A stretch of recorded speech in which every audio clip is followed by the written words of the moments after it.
the Bucks and the Bears.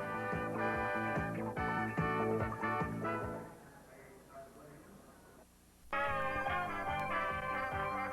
National Football League. Today, Bears against the Tampa Bay Buccaneers. It is 80 degrees in Tampa, Florida, where today the Bucks and the Bears meet at Tampa Stadium. And remember, 7 teams are still vying for 2 final playoff spots in the NFC playoff picture. These teams are in, led by Washington and Dallas and Green Bay, Atlanta, St. Louis, and Minnesota.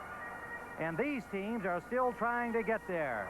The Buccaneers and the Bears, along with 5 more. Indeed, only the Los Angeles Rams are definitely out of the Super Bowl tournament.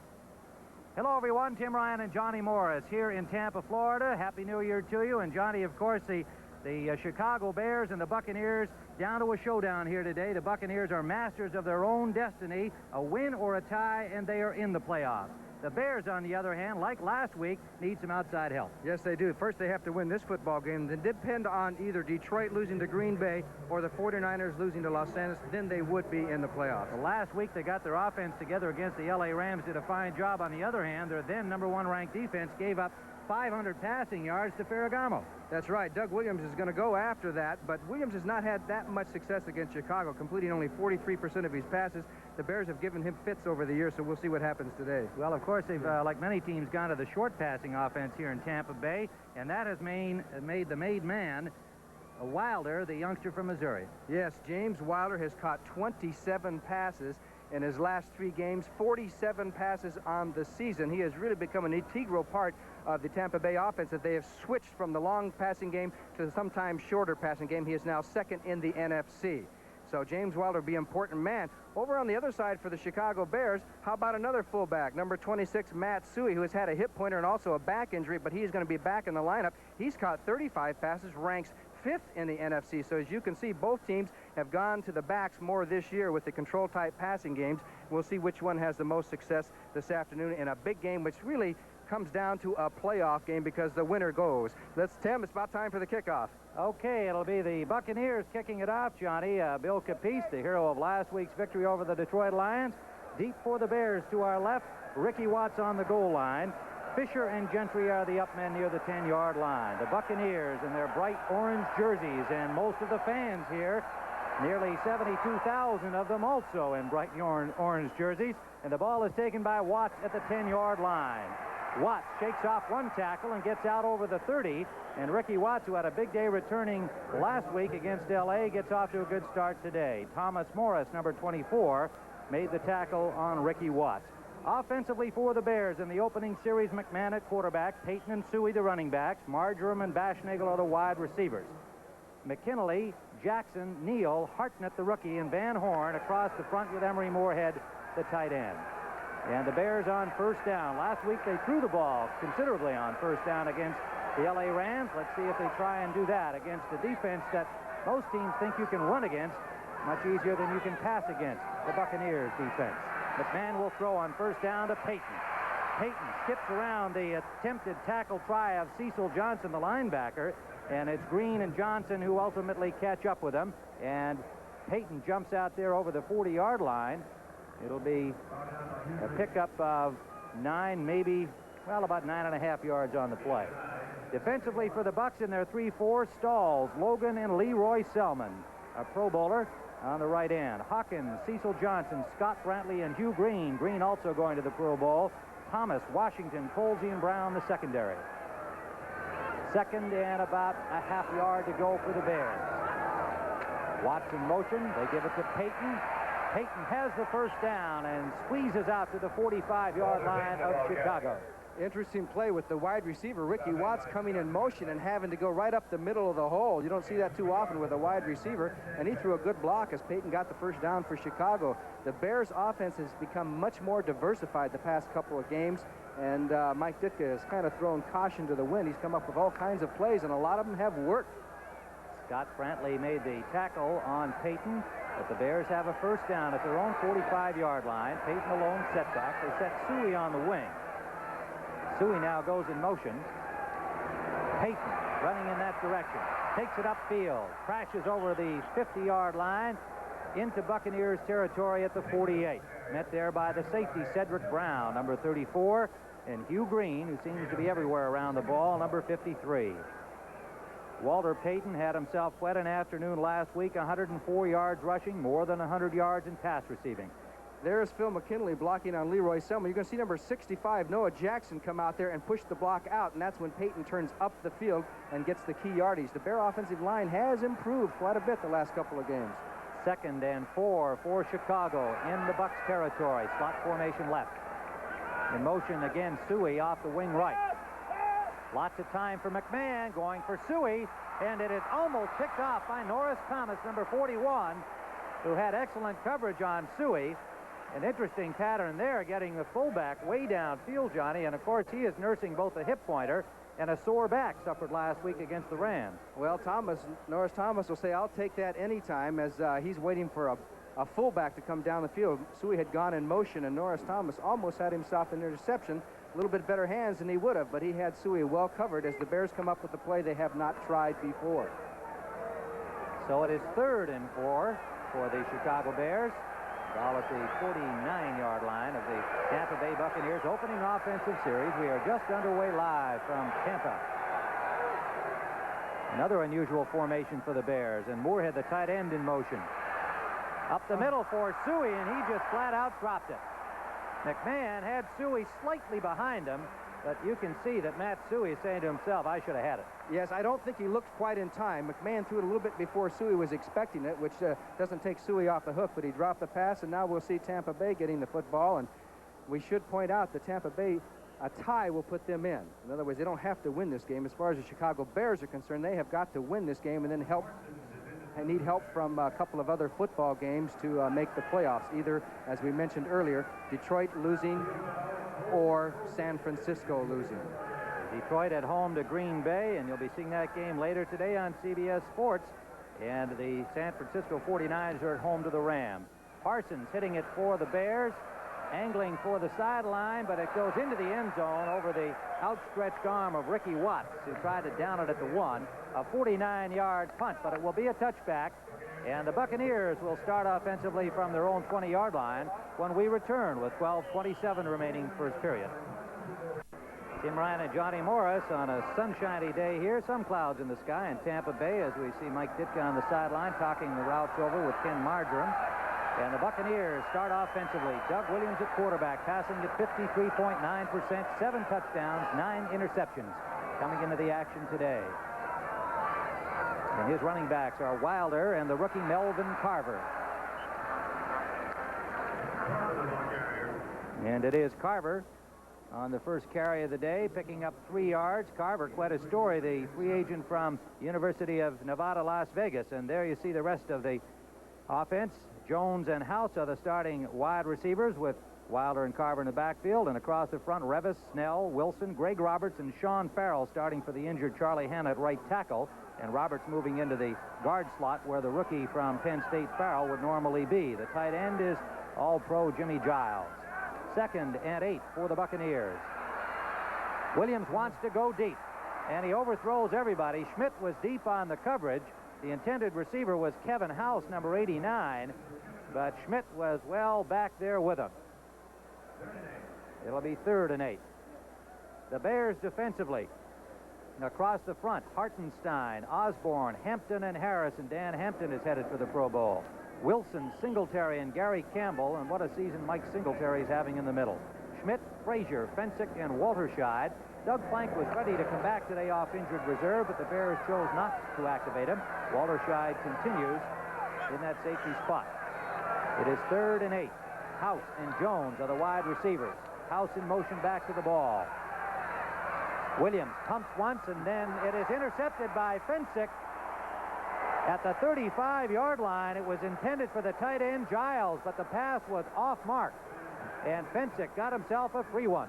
The Bears in good position here at the 35 of Tampa Bay. Maybe an ill-advised throw. As you'll see, Williams, he wants to go to the right. He pumps and throws just before he's sacked, and the pass was really off the mark, and Fensick was in the right spot on the double coverage.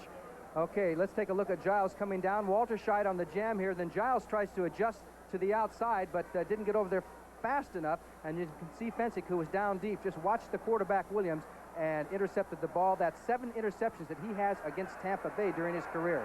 And the second of the season for Gary Fensick.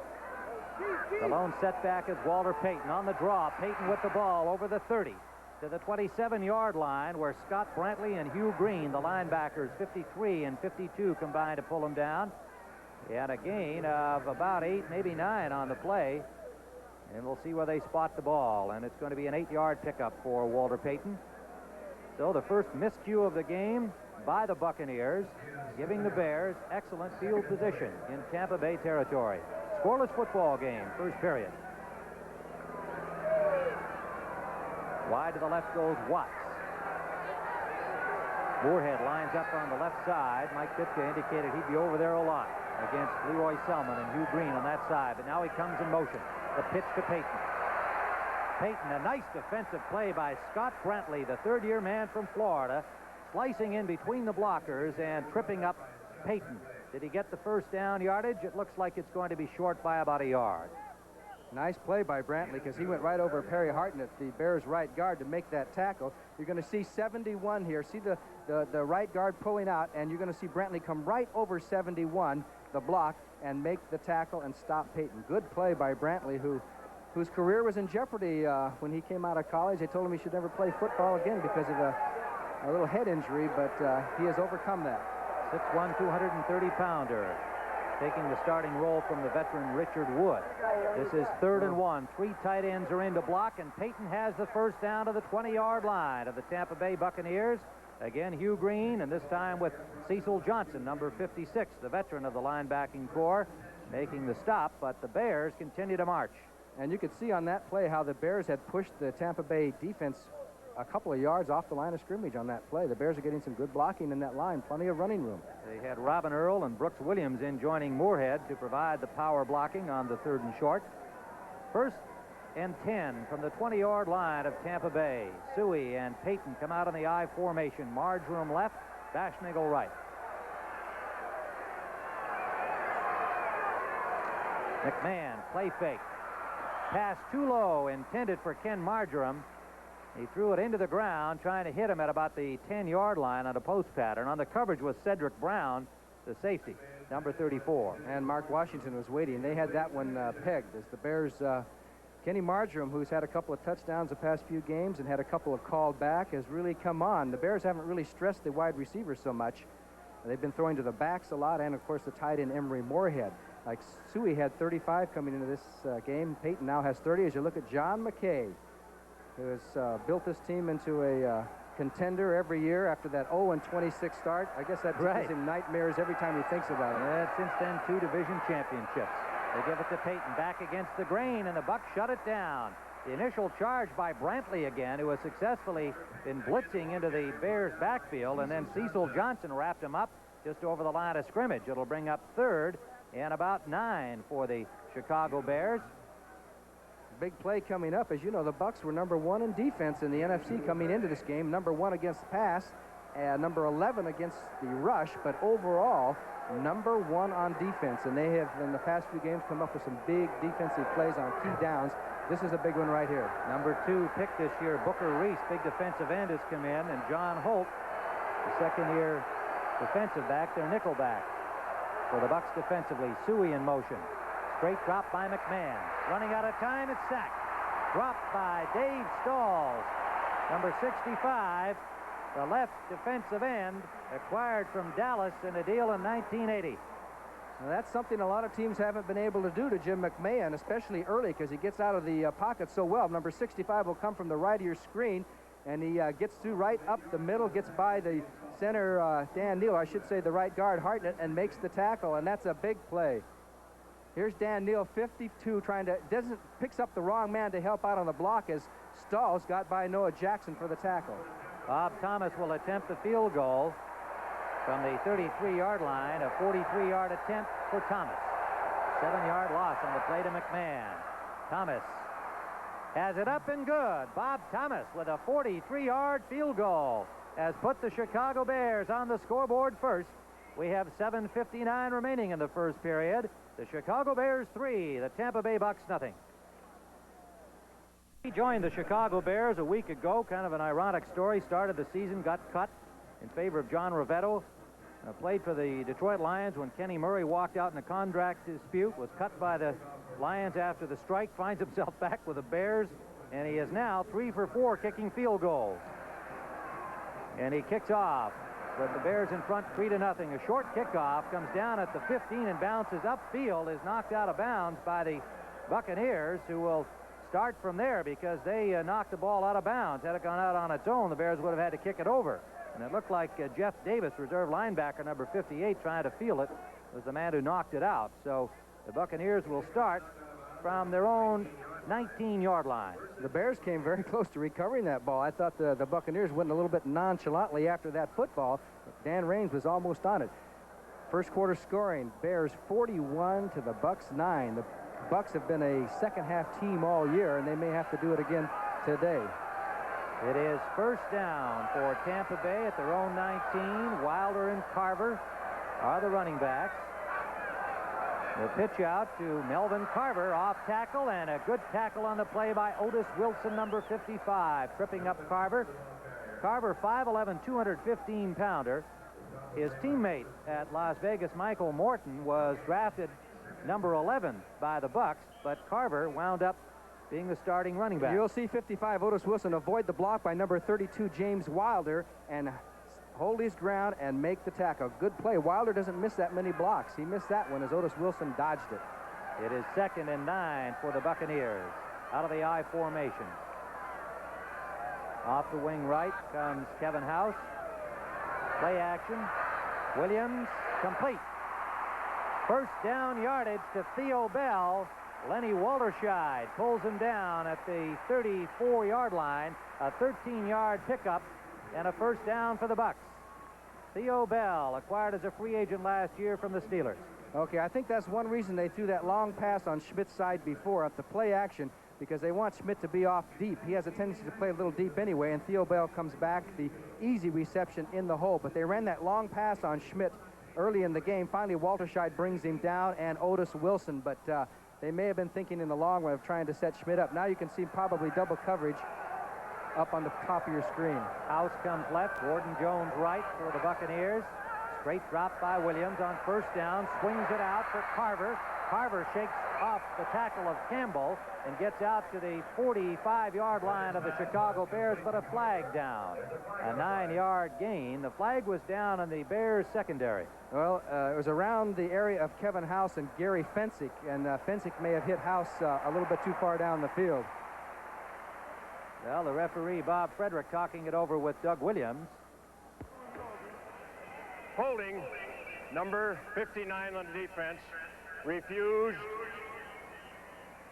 Gary Campbell is the guilty party on the play, the linebacker number 59. The other officials today, umpire John Keck, head linesman Jerry Bergman, line judge Bob Beeks, the back judge Bill Swanson, the side judge Gary Lane, and the field judge Don Hakes. And still some discussion here between Williams and the referee Frederick. We will go back. The 5-yard penalty on the holding. Misunderstood. He wanted to clarify. Apparently the officials misunderstood the choice that Doug Williams was taking. So they're going to accept the 5-yard penalty and the automatic first down. Well, they'll have that down over again. It was first down. Yeah, it was first down. They'll have it over. Penalty and an automatic first down. Yeah. So it is 1st and 10 for the Bucks, and the ball is spotted at their own 39-yard line. 3-0. The Bears lead on a 43-yard field goal by Bob Thomas, who kicked a couple last week against the Rams. In motion behind the ball is Kevin House. Williams upfield. It is complete. Gordon Jones, and Jones to the 45-yard line, where Gary Campbell pulled him down. Another Buccaneers first down. They're going to spot it at the 48 of the Chicago Bears, a 13-yard gain. You talk about the same pattern. They're coming back at Schmidt on the down and in about 14 yards. As Singletary, number 50, got caught up in the play-action pass. Couldn't get back in time to help out. Schmidt comes over the top trying to steal the ball. Otis Wilson on the tackle, but it's a first down. Gordon Jones out of the University of Pittsburgh. Gordon Jones alternates bringing in the plays with Theo Bell, known as G. Bell here, number 83, and Kevin House working the other side. Gerald Carter comes in when they go to 2 wide receivers.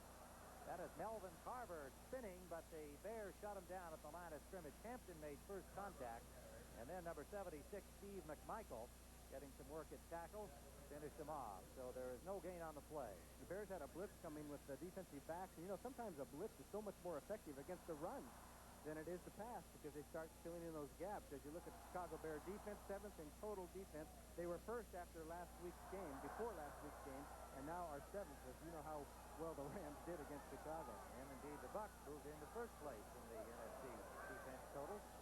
It is 2nd and 10. Play action again. The rush is on Williams. He swings it off. And it is Wilder running hard and getting inside the 35-yard line for a first down again. Leslie Frazier, 21, and Gary Fensick, 45. Stopped the young man from Missouri. James Wilder, the number 2 choice a year ago. And as I said, he's caught 27 passes. Everything's off the play action. He looks at Giles and has forced out of the pocket by Osborne. And you're going to see Carver come over, number 28, with a pretty good block to help out right there. You missed it. But anyway, good running by Wilder to give Tampa Bay a first down. Wilder's 47 total receptions this season are 3rd best in the entire NFL, 2nd in the NFC. First down for the Bucs at the Bears' 35-yard line. Tampa Bay on the move. They give it to the big fullback, and he is met at the line of scrimmage by Singletary, number 50, the middle linebacker of the Bears. There'll be a loss, perhaps, of a yard on the play. Well, if you're going to run inside the tackles, that's the man that you got to find and stop, because he has a knack of finding those gaps and getting through, and I've never seen a man make more individual solo tackles inside the tackles than Mike Singletary. He always finds the spot. Nobody hits him half the time. The Giants have taken an early lead over Philadelphia, 3-0. The Giants have to win to stay alive. And so do the Eagles. Mike Singletary, 65 tackles coming into the game today. But now it's a passing situation, and Williams eludes the sack.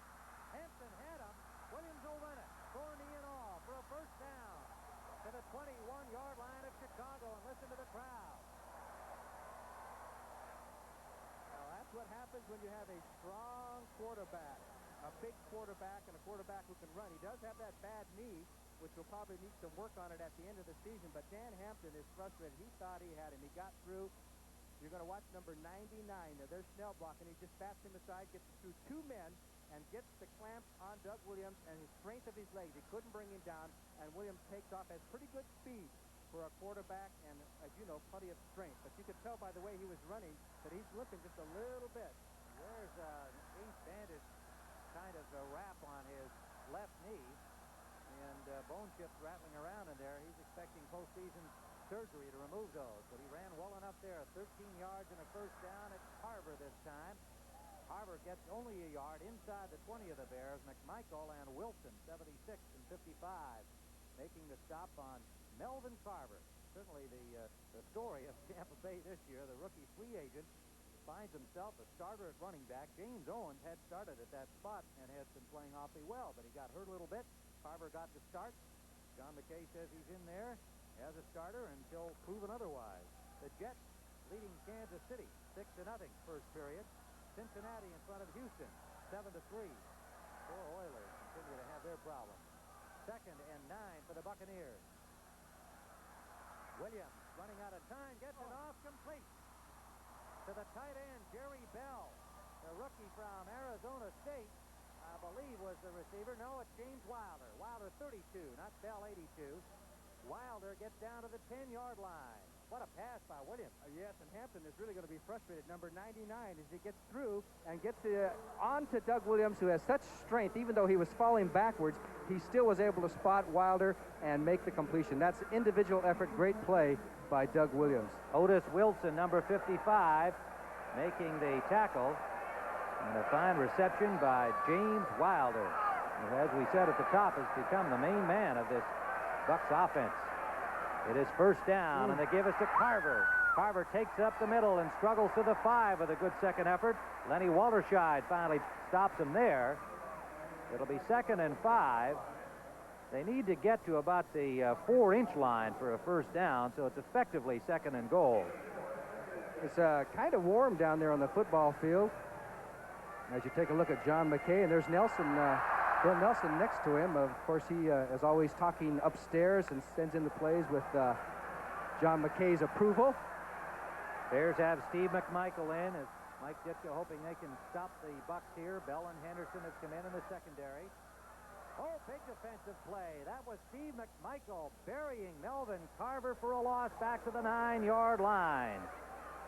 And Carver just got the ball, and hello, Mr. McMichael, a third-year man from Texas. He slipped the blocks there and got through slick and clean and made a big play. Now the Bucs will be forced to throw the ball. We'll see what happens. Steve McMichael doesn't play all that much, but when he does play, he's showing his wares as he gets through behind the pulling guard and behind Wilder 32 to hit Carver before he even gets a chance to get started. Time winding down on the first period. Only 30 seconds left as the Bucs try to push it in before the gun ends the quarter.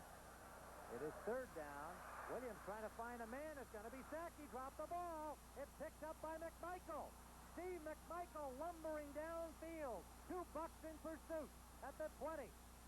McMichael still going, and Williams pulls him down at the 8-yard line. Steve McMichael. There are no flags down, and Steve McMichael seeing that end zone ahead of him, saying, boy, can I just get it in here? This is my moment of glory. But Williams, who dropped the ball, got back to get him at the 8. Well, that would look like 2 slow freight trains going down the field as McMichael was there, Johnny on the spot.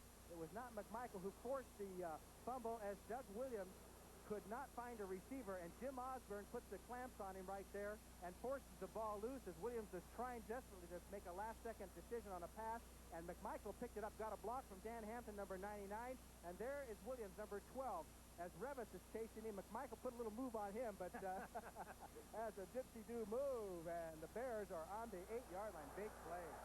6'1", 245-pound Steve McMichael. You know he'll get kidded about that run from his teammates.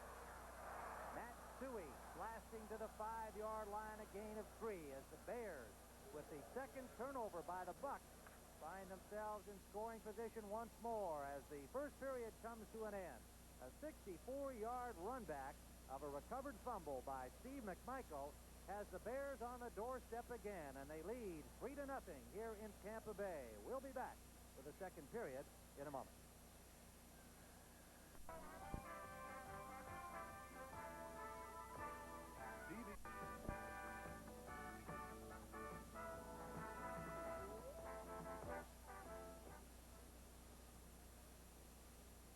Tim Ryan and Johnny Morris back in Tampa Bay. There's big Doug Williams, who has had some misfortune in this first period, giving up an interception to Gary Fensick, leading to Bob Thomas's field goal. And then the fumble on the sack by Osborne, and there's the big man, Steve McMichael. And that's got to be the thrill of a lifetime for that young man. Yeah. He is the 5th down lineman for the Bears, and gets a fair amount of action, also relieving Osborne and Hampton at times, and a big play for him. All right, the Bears now starting the 2nd period. McMahon nearly gets sacked. Gets the ball off, intended for Moorhead, and it is incomplete. The Bears wound up with 3 receivers all in the corner there as the patterns broke down under the rush put on by the Buccaneers. Neil Cozy blitzed, and he thought he had McMahon, and McMahon dipped out of the problem in a quick hurry. And this is really a big series. Obviously, McMichael's play was a big one, but the Tampa Bay defense is going to be forced to come up with a big play here to avoid the 10-0 deficit. It is 3rd and goal at the 5-yard line for the Chicago Bears, now to our right in white. The orange-clad Tampa Bay Buccaneers with 70-some thousand fans, and most of them wearing the familiar Tampa Bay orange. 3rd and goal. Double wing. Moorhead off the wing in motion. Pitch to Payton. Good block from Moorhead. Eludes one tackler, and the Bucs cannot stop him from picking up 3 yards. There must have been 4 Buccaneers who had a shot at him. Thomas and Stalls finally stopped him short of the goal line at the 2. Nice piece of running. Yes. Moorhead got one good block on, but the Bucs reacted well defensively. They just couldn't bring him down. There were too many there for Payton to make it, and they came up with actually a key play to force the Bears into an apparent field goal attempt. Watch all the orange jerseys. As soon as the pitch goes to Peyton, everybody goes that way, and there are just too many. Cedric Brown got across the line of scrimmage. Brantley almost got him. Dave Stalls was there, and Thomas. They stopped them, and the Bears will probably have a 6-0 lead. Thomas from the 10-yard line, a 20-yard attempt. Baschnagel holding.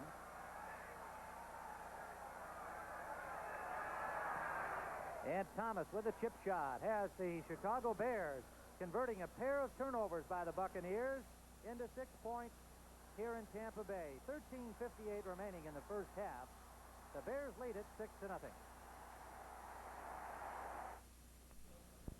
Tim Ryan and Johnny Morris back here in Tampa, where the Bears lead at 6-0 on a pair of Bob Thomas field goals. Last week, the Bears went in front of Los Angeles 17-0. Went on to win that ball game. The Tampa Bay Buccaneers, on the other hand, trailed Detroit 21-6 and wound up winning it 23-21. They have not been a first-quarter team, and they have not been today. Thomas's kickoff is taken by Carver and brought out to the 31-yard line, where Dan Raines, reserve linebacker number 53, pulls him down. To make it James Owens on the return, 26, not 28. A 27-yard return for the young man from UCLA.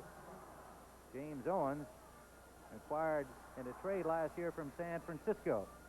So the Bucs will start from their 30-yard line when we return to Tampa with the Bears in front 6-0.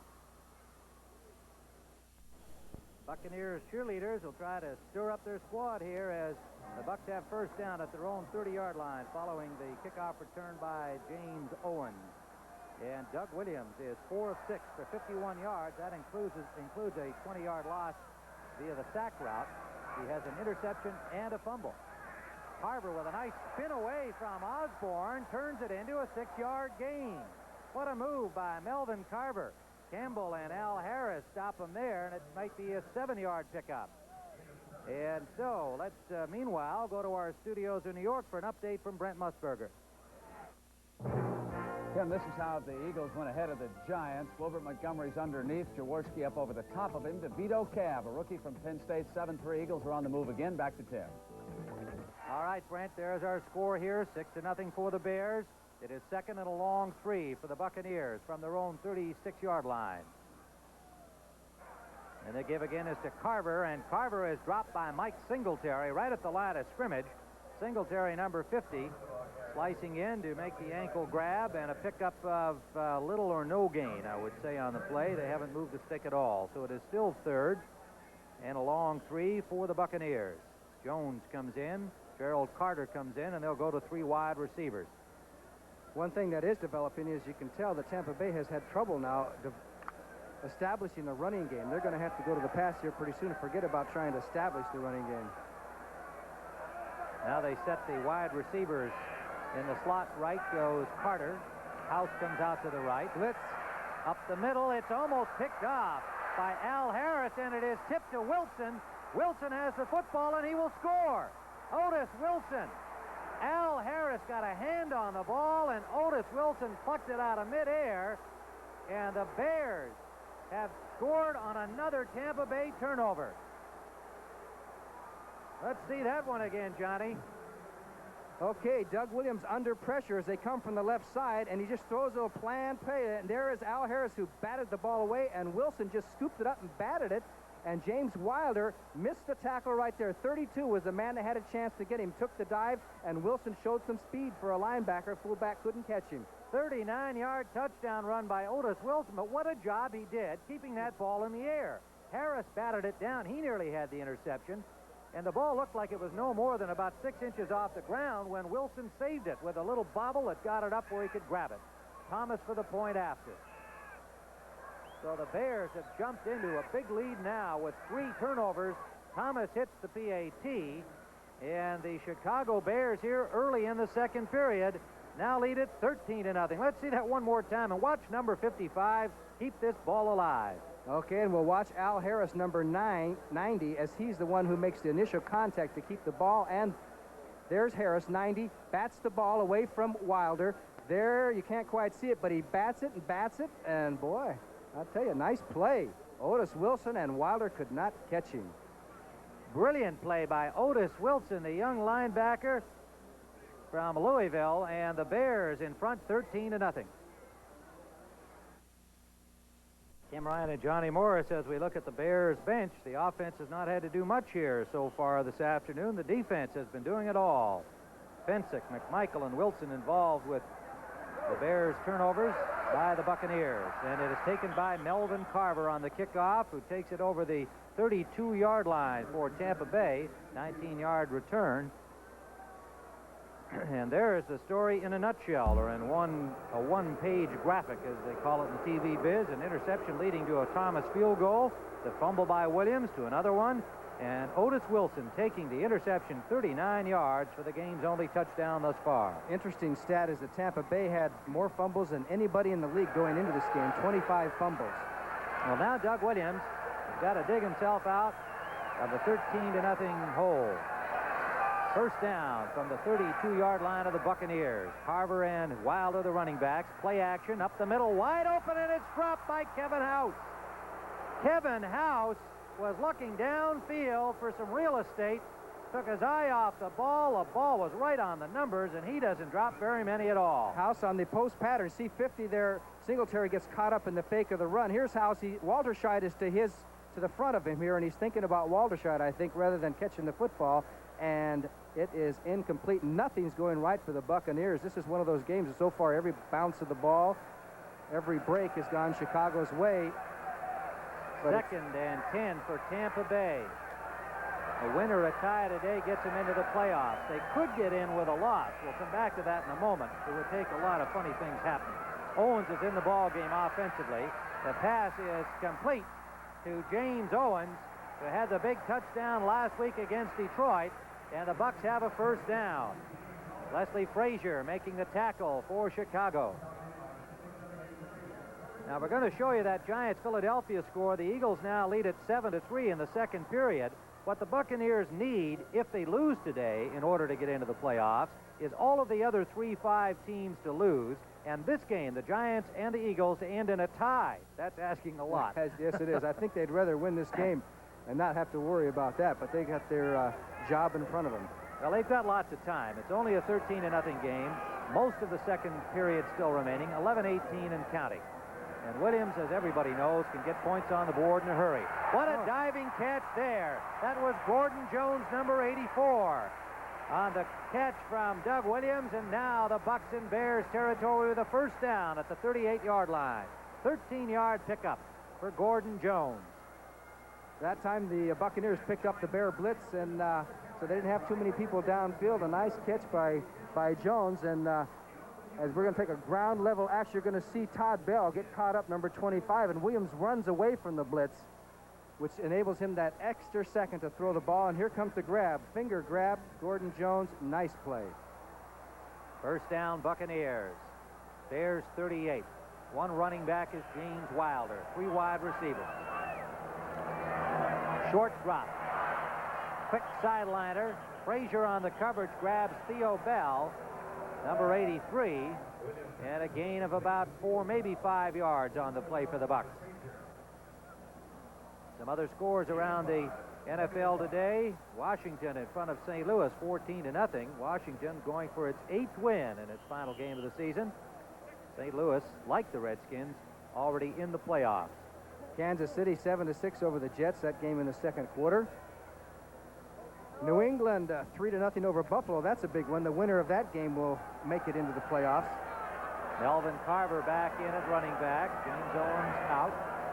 Second and a long 5 for the Buccaneers. Williams has got a man open. It's Kevin House, and it's incomplete. House had it on the fingertips, nearly made a spectacular catch. Could not hold on when he hit the turf.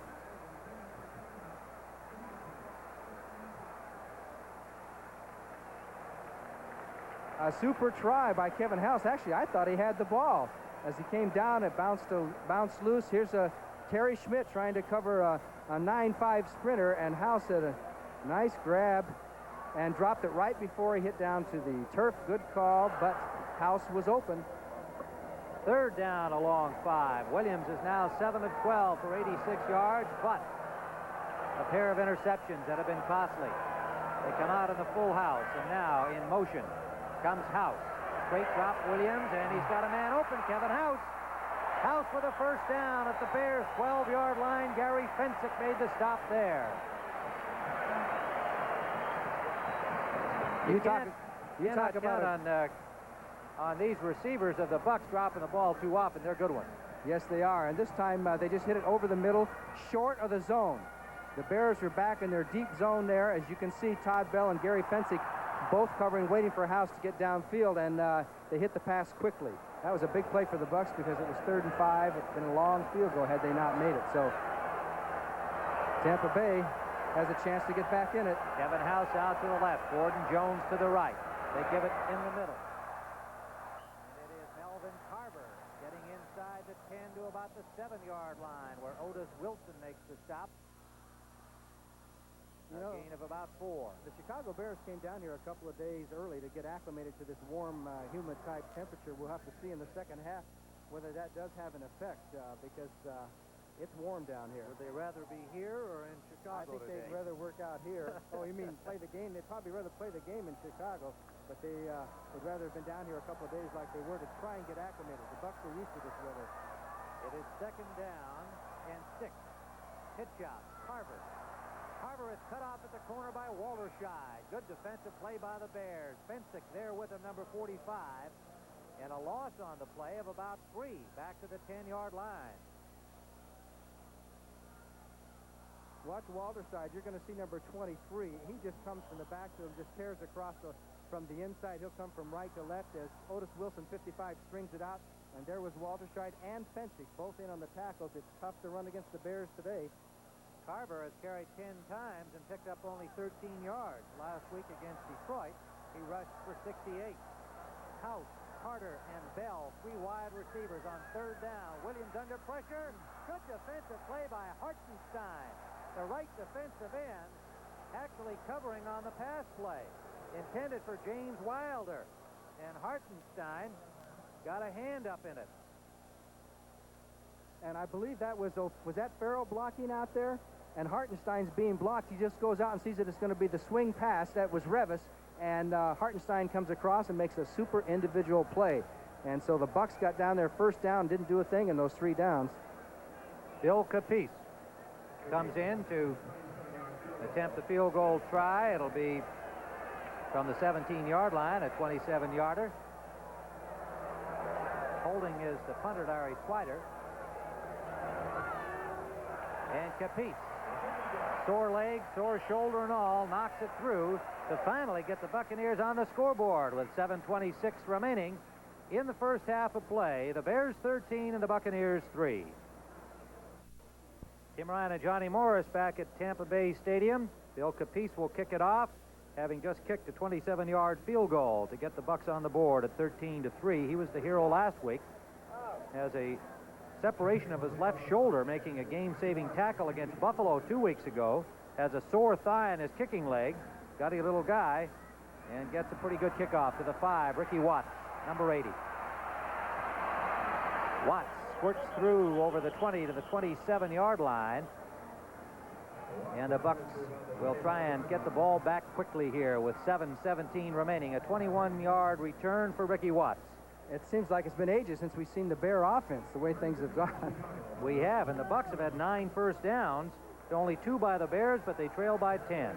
This telecast presented by authority of the National Football League, intended for the private use of our audience. Any rebroadcast or other use of the telecast without the express written consent of the Tampa Bay Buccaneers and the National Football League is prohibited. So up to the line comes Jim McMahon, who hasn't had a whole lot of action. He's 1 for 5, but his team is in front. 13-3, and motion goes Suey behind the ball. Play action, fake to Payton. McMahon under pressure from Stalls is forced out of bounds. Good work by Dave Stalls, number 65, and a loss on the play back to the 16-yard line. I think the Bucs achieved what they wanted that time. I believe the Bears were going for a little screen to Payton over the middle, and they jammed Payton up, and you're going to see the fake of the play action to Payton. Now Payton wants to get out here, and it gets jammed up there. You can see Dave Logan took a hold of him, and then it was Stalls who put the pressure on McMahon, who was forced out of bounds. So that's excellent defense. Yes, indeed. Anytime Payton's around there in the traffic, you got to stop him. So it is 2nd and 18 for the Chicago Bears, and the crowd is aroused here at Tampa Bay Stadium. In motion is Watts behind the ball. The pitch to Payton, and he goes nowhere. Again, the left side of that Buccaneers line. Andy Hawkins, a linebacker, number 59, coming up. And then the nose tackle Logan and Stalls just over there to shut things down. Tampa's defense has had pretty good success against Payton, if you can say success. They've held him to 3.7 yards per carry, over 212 carries during his career. And, of course, his career average is well over 4 yards per carry. So they've done a pretty good job against him. On 3rd down, the Bucs send in Booker Reese to make it a 4-man line. John Holt, the nickelback, number 21. 3rd down, out of the shotgun, the Bears, Jim McMahon. 2 backs flanked alongside him. Stepping up into the pocket. Finds an open man, but can't hit him. Bashnagel, the intended receiver. McMahon could not deliver the goods. So the Buccaneers, with an aroused defensive display, having gotten on the board with a Capiz field goal, now here the crowd on its feet.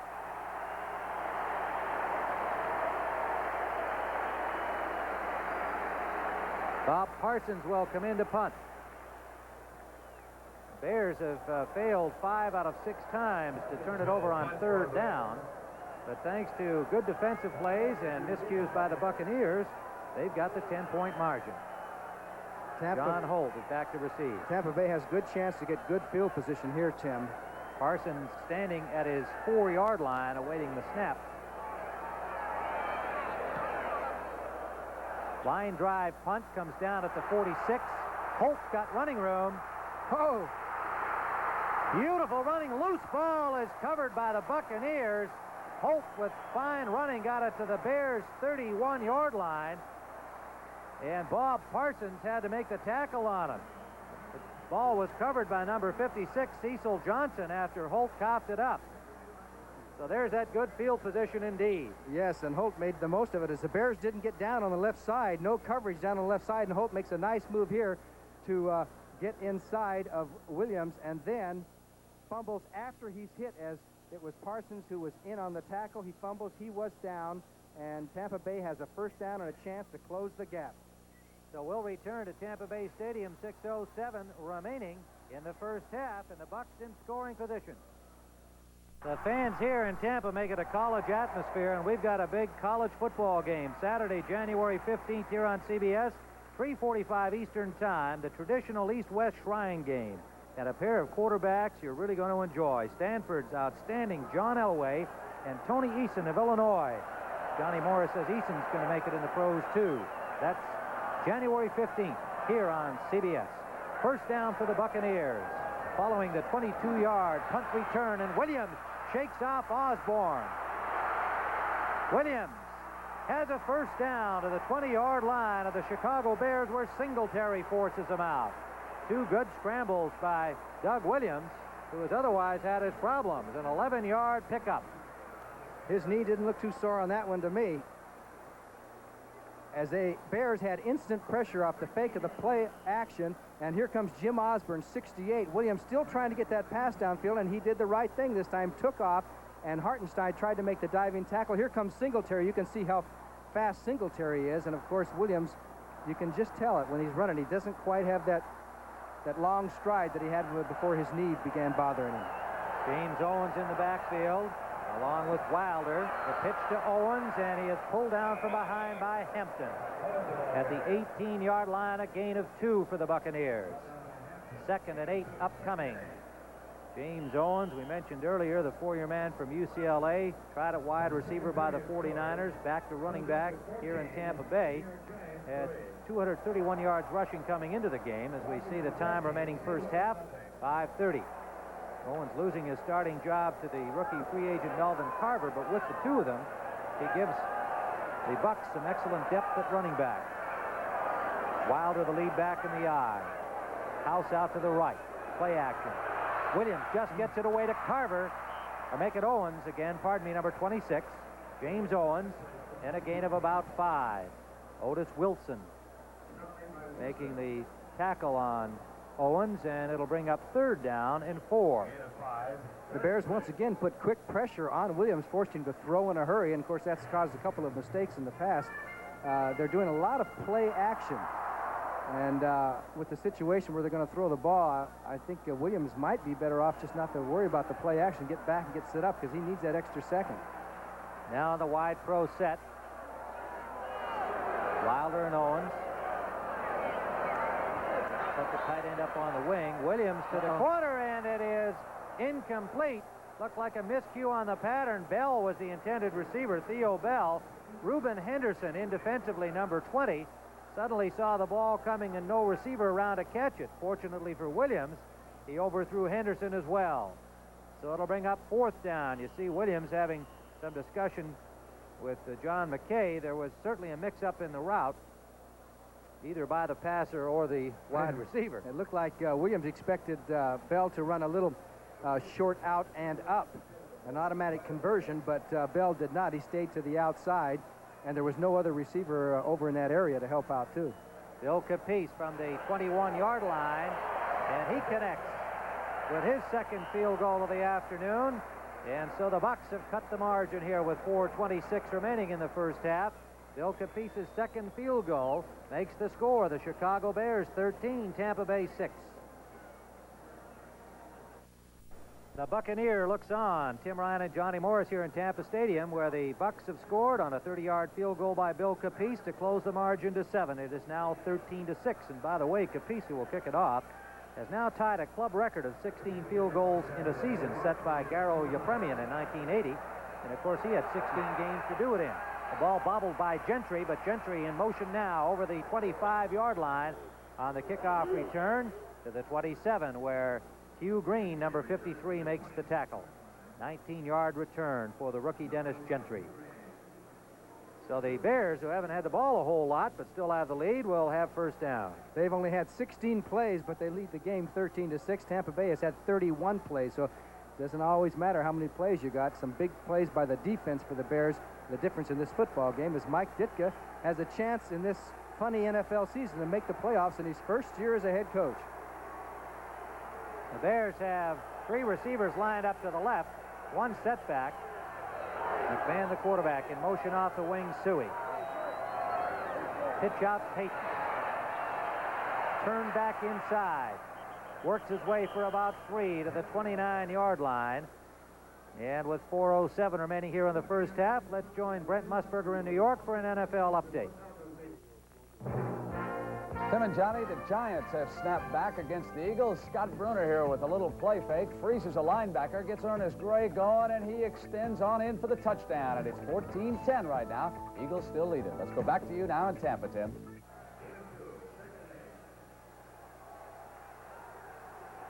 Two-yard pickup for Walter Payton. Now has 33 yards rushing on 9 carries. 2nd and 8 for the Bears. They shift to the I. Suey, the lead back. In motion, Watts. Payton up the middle. Did it on his own. There wasn't much of a hole. A good block by Suey on Selman, about the only one he got. Logan ranging back to pull him down. And Payton, as usual, that deceptive amount of yardage he gains, he picked up about 7 and brings up 3rd and 1. Okay, there's Hugh Green, and there's Leroy Selman, 63, at the bottom of your screen. And they both play off the action, and it's a run up the middle. Neither one of them get involved in the action. Had they run the other way, they'd have been there. As there goes Hugh Green over to help in on the tackle. But Payton gets within 1.5 yards of a first down. 3 tight ends are in. We've got a timeout on the field here with 2:53 to play here in the first half, with the Chicago Bears leading the Buccaneers in a playoff showdown 13-6. Board picture at Tampa Stadium. Tim Ryan and Johnny Morris here watching the Bucs trying to struggle from behind as turnovers have cost them. A pair of interceptions and a fumble, leading directly to 13 Bears points. 2 Bill Capice field goals make it 13-6. 3rd and 1. 3 tight ends are in. On the power situation, Payton in motion. They go to Suey wide. Suey appears to have the first down. It will be close, however. The Bucs reacted well defensively, stringing it out with Cedric Brown, forcing him out of bounds. He's got it. First down for Chicago. Second out of 6 that they have converted on third down. There you see the Eagles and the Giants in a real close one. 14-10. The Eagles in front. Both teams at 3-5. Washington in front of St. Louis 14-0. Both those teams are already in. Theismann has passed twice for touchdowns in that game. Kansas City leading the Jets 21-6. Jets, of course, are already assured of a playoff spot. First down, Chicago. Off the wing, Suey in motion. Quick pass out in the flat, complete as the defender slips. That is Baschnagel, and Baschnagel has another Bears first down.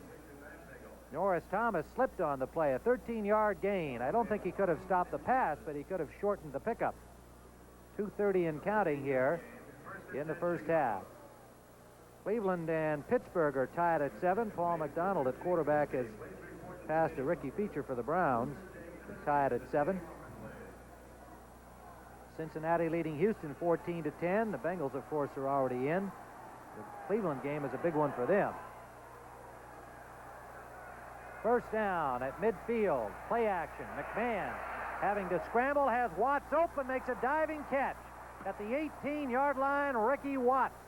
The ball a little underthrown with McMahon on the run, and Watts going to the turf to make the grab. A 31-yard gain.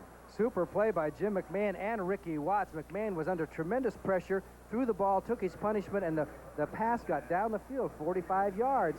Heck of a play by Jim McMahon, who was rollout on a partial rollout, and they come from the backside. Here comes Hugh Green, but he's late, and Ricky Watts took it in, and first down Chicago, chance to score as we come to the 2-minute warning.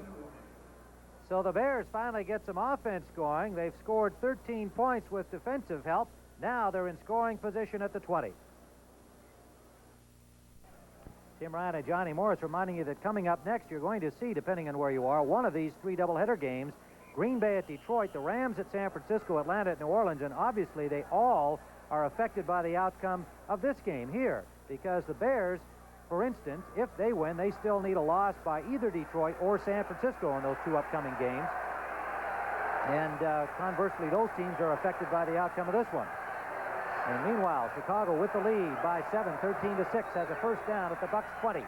McMahon forced out of the pocket, sets up again, and throws deep to the end zone. Nobody home as Moorhead, he seemed to be looking for Moorhead. Moorhead was running a shorter pattern covered by Hugh Green, and the ball went harmlessly into the end zone. Marjoram was the closest man to it, but he was well away from the pass. Well, he and Hugh Green collided a couple of times downfield, Moorhead and Green. Of course, when the quarterback rolls out and starts on the run, a lot of the pass situation rules do not hold up, so you can bang it, and that's what Hugh Green did.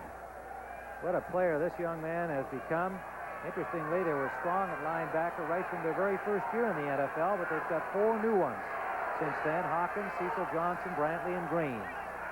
And McMahon didn't like what he saw defensively and has called timeout, the second called by the Bears, with 1:54 still remaining in this first half of play. And the rookie will go over and talk things over with Mike Ditka and Ed Hughes, as they would like to get more points on the board.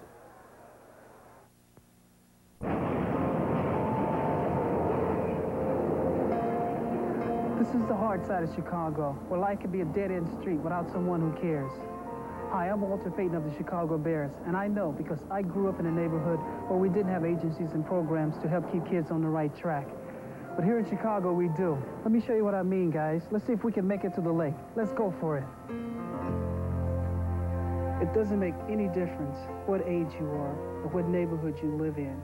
Youth agencies like the Wise and Scouting, Campfire, and Big Brothers and Sisters, Boys and Girls Clubs, and others are giving youngsters here in Chicago a chance. We're proud of Chicago and all the United Way agencies that make sure that every kid has a chance to go for it in life. We made it!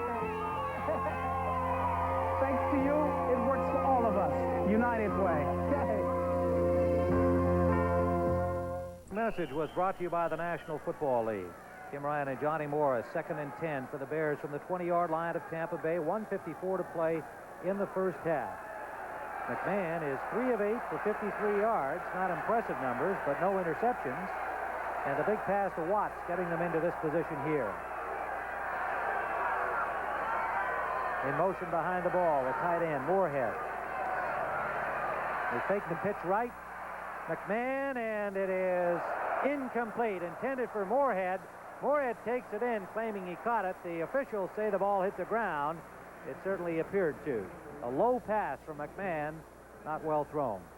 The Buccaneers stayed in their 3-4. They have varied their defense a little bit more this year. They use some four-man fronts, and they blitz a little bit more, and a change of defensive philosophy since Tom Bass left, and with his philosophy was the 3-4, drop everybody off, give you the short pass, and come up and pound them. Well, they have changed that a little bit, and you might see a blitz coming here. This was almost a catch by Moorhead. As you see, he takes the dive here, and the ball does hit the ground, but he got up and tried to make it look real. 3rd and 10. Booker Reese and John Holt in defensively for Tampa Bay. They've got a 4-man front now. Straight drop. McMahon. He has a man open. Bashnagel. Touchdown. Brian Bashnagel between the nickelback Holt and the other defender was Neil Colsey, number 20. And McMahon threaded the needle with that one. And he was under pressure because they went with the blitz. You'll see one linebacker coming to twist with Stalls coming, and Bashnagel catches it between the men. He hasn't caught too many passes, but he caught that one, got both feet down in, touchdown Chicago, and that's a big one. Just the 9th catch of the season for Brian Bashnagel, but with 1:41 on the clock, Bob Thomas has a chance to make the lead 20-6. Bashnagel will hold.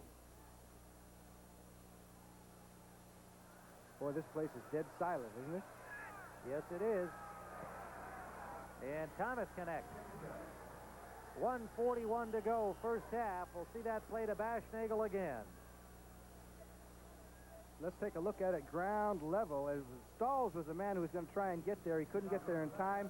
Here comes the pass. Under pressure, McMahon hit it right on the dime between the two orange jerseys and into the white jersey. Brian Bashnagel, the man from Ohio State. Well, last week, the Buccaneers fans here at Tampa Stadium roused their defense as Detroit had been moving the ball effectively against Tampa Bay. And then the defense just shut them down. Doug Williams and company took over, and they came from behind to win. They're in the same situation this week. Indeed, for the 3rd time in 4 years, they find themselves coming down to the final game of the season to try and get into the playoffs. They were successful twice before. But they'll have to dig themselves out from the 20-6 deficit. And they can't count on a couple of breaks. There were a couple of disputed calls last week that helped them get back in that game and beat Detroit. You can't always count on those. They have been a second-half team all year. They still have time to score here before the first half is over. We keep talking about the second half. 1:41 on the clock. Wind blowing the ball off the tee. Not a real strong wind here today, just swirling around somewhat out of the south-southeast, 5 to 12 miles an hour. Looks pretty heavy up there high. And Thomas. Kickoff. Pretty good one. Taken in the end zone by James Owens. Owens gets one hit at the 20-yard line from Jerry Muckenstern, number 58, and then Dennis Gentry and Brian Cabral stop him at the 23. A 25-yard return for James Owen. The Bucs have 3 timeouts remaining, and let's see what they can do with 1:36 on the clock. Williams, 9 for 16, 112 yards, but 2 interceptions that have been costly. The Bears going 74 yards in 8 plays for the 19-yard touchdown pass, McMahon to Bashnagel. Blitz. McMahon straight drop, and he is dropped by Osborne. And Hampton, or make it Harris. Al Harris, number 90, and Jim Osborne back inside the 10. A big sack for the Bears. And you'll see number 50 blitzing, too, as Hampton goes to the inside. Here comes 50, who jammed up and messed up their blocking, and Osborne got through slick and clean. Number 68 from the inside up the middle, and Al Harris from the outside. Nice blitz. A very confusing blitz, and the Buccaneers, who have done very well as far as protecting Doug Williams, are having some problems.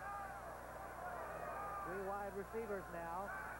2nd and 22, the 3rd sack of Doug Williams.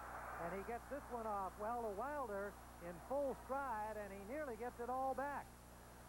It'll be Third down and about a yard. Good running by Wilder. Perfect delivery from Williams to Wilder. Schmidt and Wallerscheid on the tackle. 55 seconds on the clock. And a timeout on the field. We've had about 100,000 no-shows at NFL games each week. I think 5 out of the last 6 weeks. But you take a look at this stadium, it's jammed full, and I'll bet you there aren't 100,000 no-shows around the NFL this weekend. As the Tampa Bay Buccaneers trying to get on the board, it'll be very important to them. There's 55 seconds left, 3rd and 1, so they're going to have to get that first down and then probably call a quick play or call one more of their timeouts. Still coming up at halftime, which will be 55 playing seconds from now. Brent and Irv with all the scores and highlights, and this week's Legends of the Game featuring the immortal Green Bay Packer running back Jim Taylor. That's all coming up at the half. So the Bucs running out of time here in the first half to try and close this margin, but it is not a huge margin, 20-6. There's still a half to play, and as we've commented several times, they've been a strong second half team. The Bears, of course, if they can hang on to win here today, would still be in the playoff picture with some help. A loss by Detroit or a loss by San Francisco. Those games coming up later here on CBS. Bruce Herron has come in defensively for the Bears on 3rd and 1. Singletary out. In motion behind the ball is Gerald Carter, number 87. Flag down. Williams trying to find an open man, and it's knocked away by Jim Osborne, who got the hands up into it. It'll bring up 4th down, depending on the call here from our referee, Bob Frederick. I think it's going to be against Tampa Bay. Somebody messed up there. It might have been the man in motion went forward a little bit too soon. So now they have a 4th down situation. You talk about a key play. Well, they've got the punting unit coming on, Larry Swider. Well, the Bears will obviously refuse the penalty. Number 84 in the offense will be declined. 4th down. So Larry Swider comes in standing at his 18-yard line. The Bucs not electing to try and keep the ball on 4th and 1. Deep man is Jeff Fisher for the Bears, standing at the Chicago 30-yard line. And Larry Swider will kick it. Short punt taken on the fly by Fisher, and he gets to the 45-yard line. Johnny Ray Smith, reserve defensive back, made the tackle there, number 22, and there are 42 seconds still remaining for the Bears from their own 45. Well, the interesting situation was 3rd and 1, and the Buccaneers went with the pass on 3rd and 1, which would automatically stop the clock if it was incomplete and would force them to punt rather than try and plunge for the 1 yard, make sure the first down, and then get a new series of downs. But that's football. You got to cross them up one way or another. That time it didn't work for them. Only a 30-yard punt and a 7-yard return. The Bears get themselves another scoring opportunity. In motion, Bashnagel. Rolling left, McMahon. Being pressured now by Stalls. Goes the other way, buys a lot of time, and goes deep. Did he throw it? And it is incomplete. Nearly caught by Kenny Marjoram with 2 defenders on him.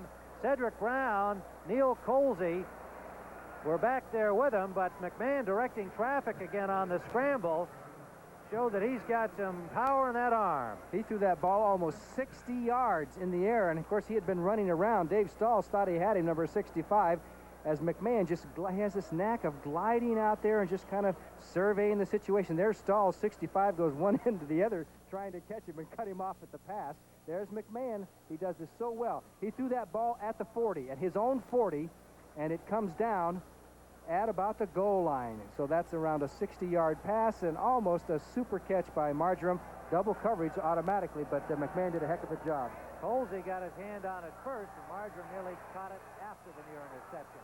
McMahon rolling out, goes out of bounds at the 45-yard line, and there'll be no gain on the play. It'll bring up 3rd down. Leroy Selman doing the chasing, 24 seconds on the clock, so he did get the time preserved, and it'll turn out to be about a 3-yard loss as they now mark it back at the 42. where he was forced out. 20-6 the score. 24 seconds remaining first half. Tim Ryan and Johnny Morris live from Tampa. The winning Tampa Bay Buccaneers, if they were to win the game, would be automatically in the playoffs. The Bears, if they win, need some help elsewhere. And if they get it, they'll be in. And Mike Ditka is an aggressive coach. There are some teams who would take a 20-6 lead in the locker room and not chance an interception or something like that that could cost them a quick 7 points. Not the Bears. They're going for it, trying to get a little bit more. Out of the shotgun, McMahon one-hands a pass to Kenny Marjoram, who has a first down at the 30-yard line, and he coughs it up. The Buccaneers have recovered at the 25-yard line. What a turn of events. With 11 seconds still to play in the half, Andy Hawkins comes up with the ball. McMahon may have thrown that with his left hand. I want to see that again. Watch this again. And it's a wrist shot that goes about 10 yards, too. His powerful wrist. As he goes forward in the pocket, they've got him surrounded right here. They put the clamps on it, and he just dips the ball out there. And Marjoram took it in stride down the field, and they would have had a chance for a field goal, except for the fumble right here. Saved Tampa Bay a possible 3 points. Andy Hawkins on the recovery.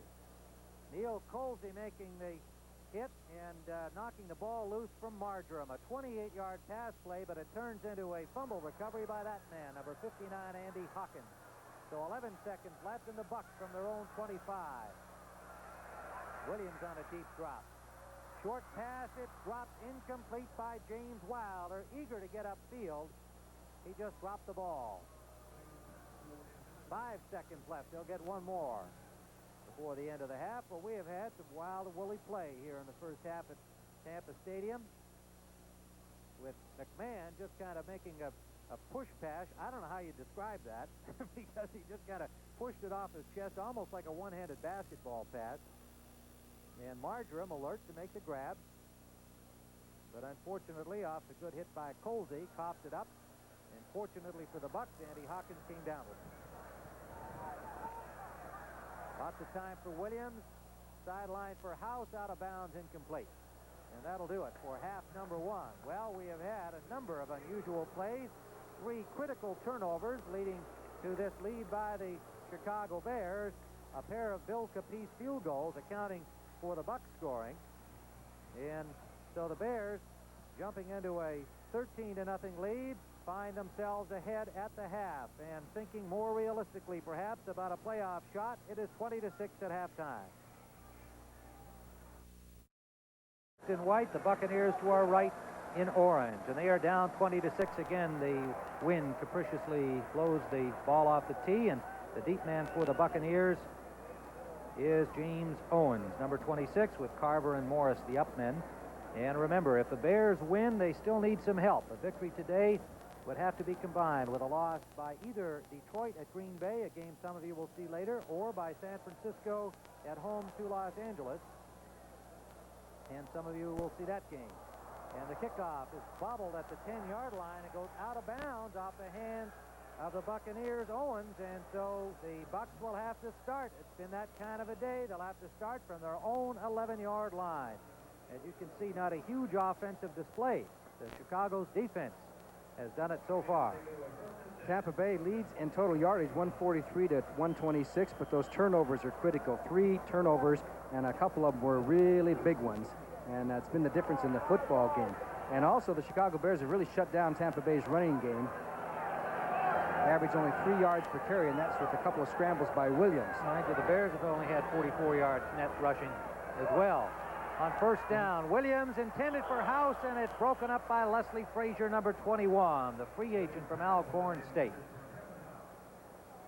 2nd and 10 for the Buccaneers from their own 11-yard line. And the timing wasn't quite there. You're going to see Giles breaking deep later, but House is open coming across the middle. But by the time Williams delivers the ball, Leslie Frazier is able to react and almost had himself an interception. Things just are not going well for Tampa Bay. 2nd and 10 for the Bucs. The fans here, no doubt, trying to just have a replay of last week's game against the Lions. It was 21-6 at halftime. House and Theo Bell are the wide receivers. Wilder and Carver, the running backs. Up the middle of the tight end, Giles, trying to stretch for the first down. He'll come up short as Gary Fensick hauled him down at the 20-yard line. Big Jimmy Giles on his way to the Pro Bowl again.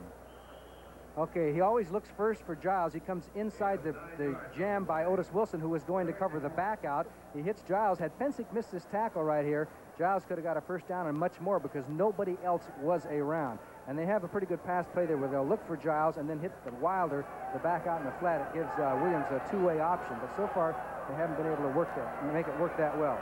3rd and 1. Jim Obradovich has come in to join Giles at tight end. The pitch to Carver. Carver is stopped at the 20-yard line, and it was Terry Schmidt and Mike Singletary who appear to have stopped the first down bid. They did. It stopped. So Larry Swider leads the punting unit on, and a few scattered boos from the orange-clad Buccaneers fans. And it was Mike Singletary, the man who really jammed it up as you look at the right side of the line. Watch number 50. He goes through all those red jerseys, almost stumbles over Hartenstein, and makes that initial hit and gets help from Terry Schmidt, number 44. Big play by the Bear defense. Bucks have to hurry on an extra man on their punting unit. Carver.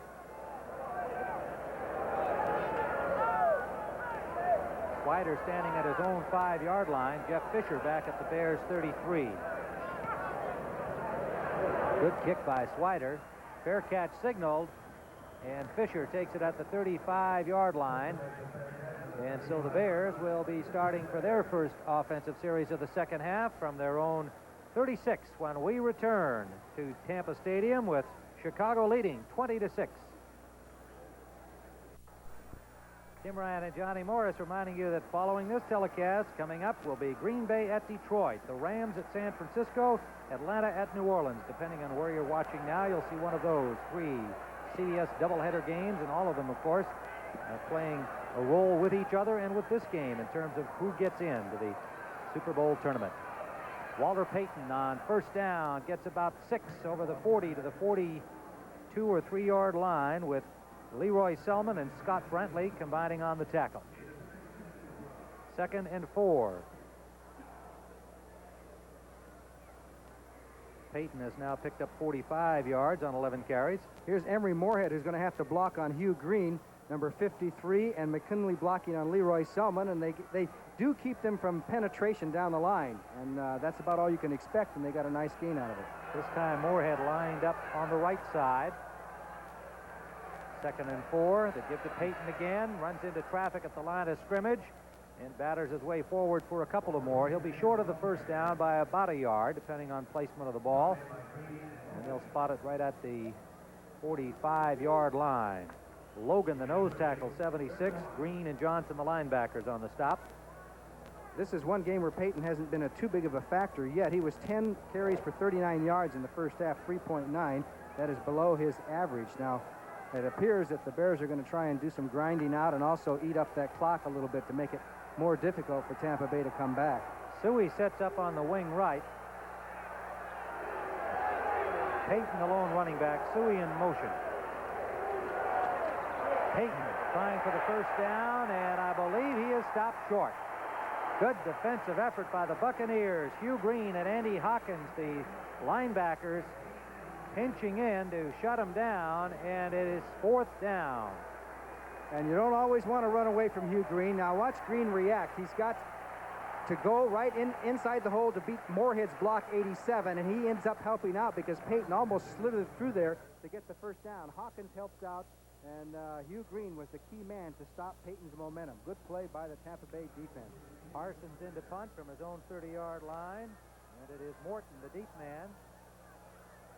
11th pick out of Las Vegas. Ooh.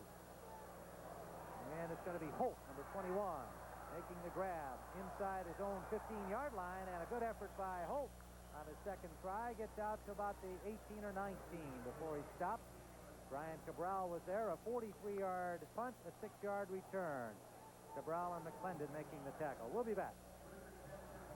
11:04 remaining, 3rd period. Tim Ryan and Johnny Morris watching the Bears in Tampa Bay, and the Bucs will try again here to make their comeback as they did a week ago against Detroit. It is 20-6, Chicago in front. First down, Tampa Bay from their own 18. Short drop, quick pass to House, and he drops another one. Kevin House on the coverage, Leslie Frazier, and Kevin House has had 2 clean drops today, and that makes Williams 11 for 23. on the afternoon, 141 yards. And what a turnaround for the Bear defense. You know, when you're riddled for 600 yards, I don't care who does it to you. Last week it was the Rams. Sometimes it's a little tough on the morale. And they took a lot of battering last week. 600 yards of offense they gave up, and they have really shut Tampa Bay down so far today. Big comeback for the Bear defense. Ruben Henderson, Todd Bell come in defensively on 2nd and 10. Give it to Carver. Carver gets out over the 20. Make it Owens, number 26. James Owens, who has worked the last several offensive series in place of Carver, and it looks like he's coming up limping. And that will no doubt bring in Carver, although it looks like they'll go to 3 wide receivers. John McKay on the sidelines with Bill Nelson. And you see James Owens coming off, the 4-year man from UCLA, injured on that last play. Well, he had a sprained ankle a few weeks ago, which gave Carver his chance to play, and so he's probably maybe re-injured that ankle. 3 wide receivers on 3rd and 6 for the Buccaneers. Williams under pressure from McMichael. McMichael's got him. A flag is down. Flag down as McMichael scores another sack for the Bears.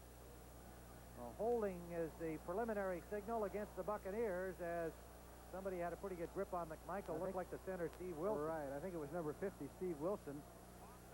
Put a little grab on McMichael, but still McMichael got a hold of Williams, and the penalty is going to be declined, and the Buccaneers are going to have to punt from their own end zone. Boy. The Bucs are now 1 of 9 on 3rd down conversion. And it'll be Swider in the end zone to kick it. 20-6 the score. 10:15 to go, 3rd period. The Bears are going to have excellent field position. One more score by Chicago, and the Buccaneers are about Katie bar the door. Fisher standing in midfield. Good kick by Swider, a dandy. Backs him up to the 38-yard line. Jeff Fisher eludes one tackler and gets it into the Bucs territory at the 45. Almost too good a punt for Swider. Mark Cotney making the tackle, and Fisher gets the Bears into Bucs territory at the 45. You're looking at the 2 best reasons I take good care of my brakes. They're why I go to my... There's a fan that is wired up for sound and picture here. He's live at Tampa Stadium. No doubt listening to the local radio broadcast of the Bucs and the Bears and hoping the Buccaneers can make a comeback, but first they've got to stop Chicago. The Bears with 1st down at Tampa Bay's 45-yard line. McMahon quickly up the middle, intended for Moorhead, the tight end, incomplete. 52-yard punt by Swider, 16-yard return by Fisher gave the Bears this good field position. Cecil Johnson almost had an interception there. That's what's going to have to happen for Tampa Bay. The defense is going to have to come up with a big play as Philadelphia leads the Giants 14-13 that game in the 3rd quarter. If they tie, there's all kinds of things that can happen. That's right. Well, one of the things that could happen is if Tampa Bay loses and the Eagles and the Giants tie and all the other 3-5 teams lose, then Tampa Bay could still get in. They like to do it on their own today. I think McMahon's calling an audible, anticipating the blitz, and he called it to Marjoram, the quick pass to Marjoram, and it was a nice call. Nice, smart thinking by Jim McMahon, because the Buccaneers tipped that blitz pretty much. Norris Thomas made the tackle, but not before Marjoram got the 1st down yardage. A 13-yard gain to the 32-yard line. And here is Washington in front of St. Louis, 14-0. Both teams in the playoffs, and of course Washington hoping to get home field advantage. If they win, they'll have an 8-1 mark. New England over Buffalo 16-13 in the 3rd period. That's a big one for both those teams. Buffalo into the game at 4-4. New England also at 4-4. Draw play, Payton. Payton gets away from Logan, and Payton dances down to the 21-yard line, and he's close to another 1st down. Hugh Green and Neil Colsey get him there, and depending on where they spot the ball, the Bears may have another 1st down. And they're going to have a look at a measurement. Good block by Dan Neal, number 52, as he tied up David Logan, the nose guard, and that allowed Payton to get a little running room and coming out of that draw situation. Nice running, and the Bears are close to a 1st down. They might have it. 9:02 to play in the 3rd period. First down here would have the Bears at the 22-yard line of Tampa Bay. And they have it. A chance to widen their 20-6 lead. Payton has now picked up 58 yards on 14 carries. McMahon is 6 of 14 in the passing department. Talking to Mike Ditka last night, I said, now, what are you going to do if you win this game? And then got to hope and pray. He says, if we win this game, we'll be in the playoffs. That was all he would say. I said, well, what if? Don't you have to wait and hope? He said, if we win, we'll be in the playoffs. Power of positive thinking, yet they are planning on going back to watch that Green Bay-Detroit game at the hotel here in Tampa. Payton over the 20-yard line. Picks up about 4. Did you see Ricky Watts, number 80, coming back in motion? I would hate that call. They have the wide receiver coming in motion, then he turns right into the middle of the line to throw a block. He's got to hook up with one of those big defensive tackles or ends. That's a terrible play for a wide receiver. Cecil Johnson made the tackle. Sympathy from our wide receiver, Johnny Morris, for one of his kind. Saw Ricky Watts in the elevator last night and congratulated him on his kick returning last week. What an outstanding performance against the Rams. Suey and Payton in the wide pro set. The give is to Matt Suey. In pursuit is Logan. What a fine defensive play. David Logan, the 4-year man from Pitt. Number 76, hauling down Suey for a loss. Dan Neal is the center, number 52. And you're going to see Logan is right over, and Neal tries to push him out here, and 76 gets by 52. Dave Logan, the man who leads the team in sacks, and gets a hold of Suey and brings him down. No tearaway jerseys in the NFL anymore. Third down and a long 11. John Holt and Booker Reese in defensively for the Bucs. The ball at the 23-yard line. This is a critical situation here for the Buccaneers. They must stop the Bears. Watts and Marjoram are the wide receivers. The pressure on McMahon. Intended for Moorhead, incomplete. Good coverage downfield. Norris Thomas and John Holt on Moorhead, and so the Bucs have forced a 4th down situation for the Chicago Bears. Well, that will bring Bob Thomas on, and this is a big field goal because with the 20-6 to lead, you jump at the 23, and that means one extra score the Tampa Bay has to come up with. And it is within his range. It'll be a 40-yard field goal. Jay Hilgenberg in to snap it. Bashniga will hold from the 30-yard line. 40-yard try for Thomas, who's already hit one from 43. It is up, and it is good. Thomas is 3 for 3 today in the field goal department. And as Johnny Morris indicated, a big 3 points. There is the margin now with 7:03 to go, third quarter. Tim Ryan and Johnny Morris, as Bob Thomas has just connected again. His 3rd field goal of the afternoon to make it 23-6. He will kick it off. And what a season he has had, this young man. Watching on the sidelines as the man who beat him out, John Rovetto, got cut. Short kickoff, and that has been the complaint about Thomas. It's taken by Carver. Carver gets up to the 40-yard line. Good field position for the Bucs. Leslie Frazier made the tackle along with Jerry Muckensturm, a 25-yard return. Thomas was cut early in the season in favor of Rovetto, then picked up by Detroit, went 5 for 5 with Detroit, then was cut by Detroit because they had their kickers come back, Eddie Murray. And then he sat around and watched, and the Bears, Rovetto only made 4 out of 14 field goals, so this has got to be a great day for Bob Thomas the last couple of weeks. First down at the 40-yard line. Williams wants to throw deep, and it is out of bounds, incomplete. Intended for Gordon Jones, number 84, and Todd Bell on the coverage. Todd Bell on the blitz, and they forced Williams to throw the ball a little sooner than he wanted. One-on-one coverage, Schmidt on Jones, but the pass was off because Williams was forced to throw the ball as the Bears continue to put a few blitzes on Doug Williams, and it seems to be working. They just can't get any rhythm. 6:47 on the clock. Williams 11 of 24, 141 yards. They come out in the I formation. Play action for Williams. Has a man upfield. That's Theo Bell. And it'll be first down for the Buccaneers out to their own 43-yard line where Fensick makes the tackle. A 13-yard pickup for number 83, the 6-year man from Arizona. Todd Bell, 25, does not blitz this time. Hampton, number 99, is the man putting the pressure. Boy, he's like a wild man coming after Williams. Forces him out of the pocket. There's Bell and Gary Fensick on the tackle. A first down for Tampa Bay. And I would say, Tim, wouldn't you, that the Bucs got a score on this drive? Yes, indeed. They've got to make something happen. It's just going to be too long a haul, too far back to come from. It is 6:04 remaining, third period. Short drop. Quick flare out to Gordon Jones, and he has a first down inside the 35 of the Chicago Bears. Gary Fensick on the tackle. And Jones put the little short move on Reuben Henderson, who missed the tackle, but there was help a little bit deeper. Just the old quick pass. 1, 2, fire. And then you hope that he can beat his man. He got by Henderson, but of course Henderson had some help deep as Gary Fensick. So basically what you had there was a zone, short, deep. Bell goes to the right, Theo Bell. House comes left. Wilder and James Owens are the running backs. Out of the pro set, another short drop for Williams. Sideliner incomplete, intended for Kevin House. Reuben Henderson on the coverage.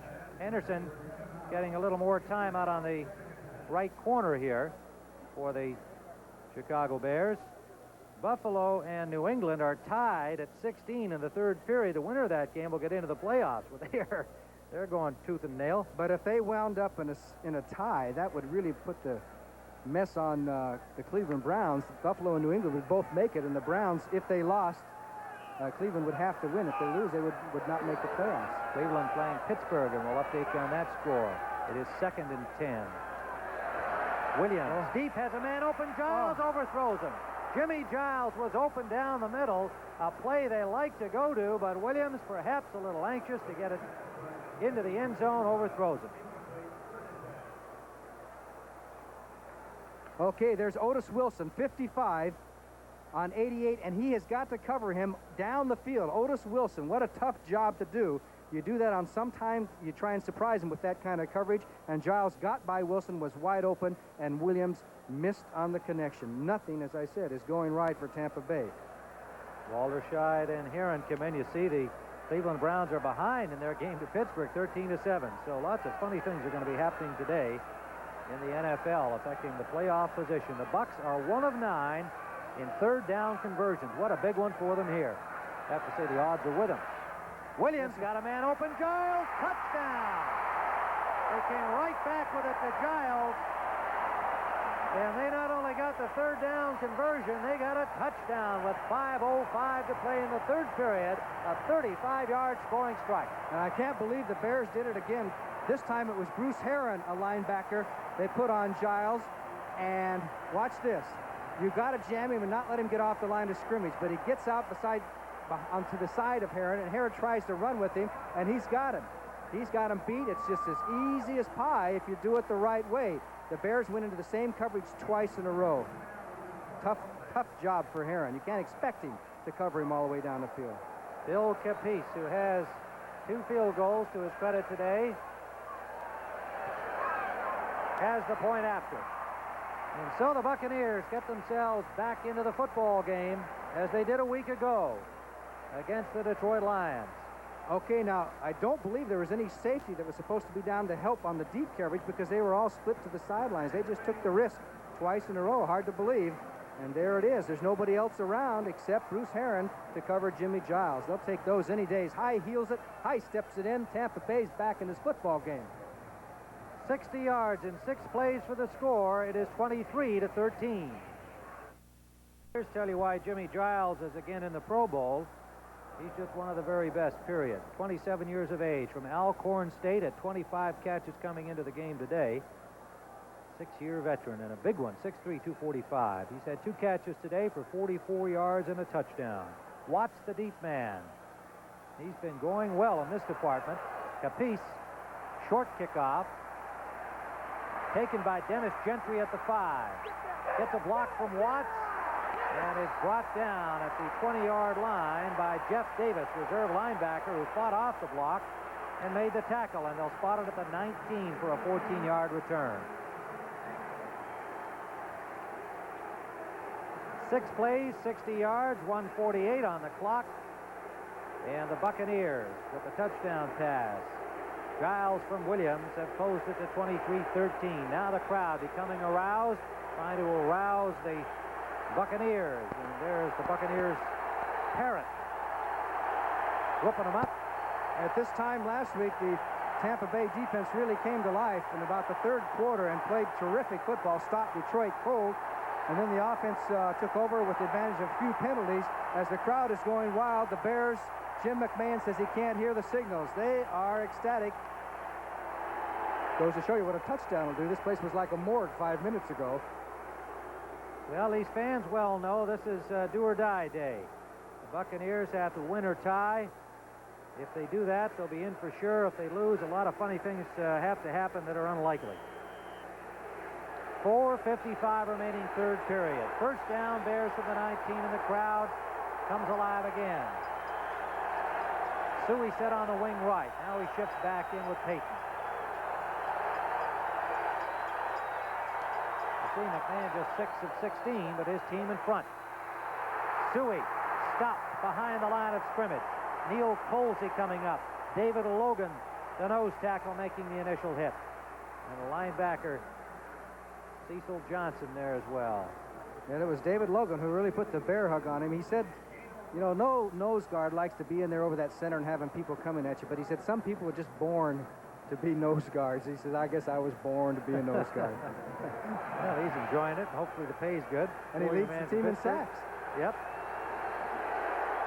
Suey has not exactly had a lot of running room today. 4 carries, 2 yards. 2nd and 9. Payton picks a hole and loses the ball. A scramble for it at the 30-yard line, and evidently the Bears have come up with it. Payton appeared to have first down yardage when he got hit, and then the ball went backwards, but the Bears have maintained possession. Well, we talk about breaks. There was the ball coughed up, and it just didn't quite go into an orange jersey's hands because it was there up for grabs. And it looked like Tampa Bay would have it as the strength of the Tampa Bay defense there. There's Selman, Hugh Green taking the block from 65. Here goes the ball up in the air. Dave Stahls forced it up, and right there, Suey thought he almost had it. The ball just squirted back behind everybody, and Matt Suey, 26, made the recovery for Chicago. 3rd and 1. 4th fumble in the football game combined between the two teams. 3rd and 1 for the Bears. Payton has the first down to the 32-yard line of the Chicago Bears. Selman and Logan on the tackle. Talking with Leroy Selman yesterday, asked him about his brother Dewey, you know, how he felt about him being traded away. And he said, well, I feel lucky that we had 6 years playing together in the pros after our college career. Real good attitude about it. An injured player down is Perry Hartnett, the rookie guard, starting for the injured Jeff Williams. Look at this ball game. Boy, oh boy. Giants now lead at 16-14. Joe Danello has kicked his 2nd consecutive field goal to send the Giants in front in that game. And, of course, the Giants trying to get to 4-5, as are the Eagles. Perry Hartnett, the rookie from SMU, being attended to. Gives us a chance to give you this score with the Redskins shutting out St. Louis in the third, 21-0. What a season the Redskins have had, even though it's a short season. That's right. They could end up 8-1. They'll have home field advantage all the way through the playoffs. So that's an important game to Washington as Perry Hartnett goes off the field, and the Bears can ill afford injured offensive lineman. Kurt Becker's going to have to come in. And as you know, Reeve Sori's out for the season, and Dennis Lick has not played. Ted Albrecht, Jeff Williams, also both out. But Kurt Becker, another rookie from Michigan, comes in for the rookie Hartnett. It is 1st and 10 for the Chicago Bears in the I formation. Suey and Payton. They're at their own 32. Matt Suey. And again, nowhere to go. Cecil Johnson, number 56, diving over from his inside linebacking position. Brantley was there. 2:30 and counting here in the third period. He got to the 35-yard line. And here are the Bears running at that Tampa Bay strength. Selman and Hugh Green as 67 and 87. Moorhead and Phil McKinley crisscrossed their blocks, and it worked for a couple of yards anyway. Matt Suey Second and 8. Bashnagel shifting. Now goes in motion. Safety blitz. Payton. Payton is shut down behind the line of scrimmage. And it was Andy Hawkins making the first pop on him, and then Brantley pinning him down. He lost about a yard. And also Neil Colsey came across from the outside on the safety blitz, which jammed up 26 Suey and just ruined the play. So now we have another key third down play for the Chicago Bears. 3rd and 9. The Bears are 4 of 11 on third down conversions, and this aroused Buccaneers defense knows they've got to stop him here. Cannon has come in to make it a 4-man front. Number 78, the rookie from William & Mary, along with John Holt in the secondary. Blitz, here they come. Out of the shotgun, McMahon for Marjoram, complete. He drops the ball. Is it a fumble? Yes. No, it's an incompletion. One official signaling an incomplete pass while the Buccaneers ran it down to the 40-yard line of Chicago. But it will be an incomplete pass. And that does not make the Buccaneers and their orange-clad partisans happy. It appeared to me he did not have full possession. John McKay does not agree. Well, we'll see if he took a couple of strides with that ball afterwards as he came down, as the Buccaneers put an all-out blitz on, and it looked to me, we'll see from the replay, like he had the ball. There, he took a couple of quick strides. That's a fumble as far as I'm concerned. The Buccaneers are still going to get the ball. Holt picks it up and takes it back. The Buccaneers are going to get the ball if the Bears punt, which it looks like they will. 4th down. I think that was a fumble, though, don't you? Well, I would have to agree with you seeing it on the replay, but of course, you know, when you change the speed on the replay, it's a little deceiving. Holt is the deep man at the 35-yard line.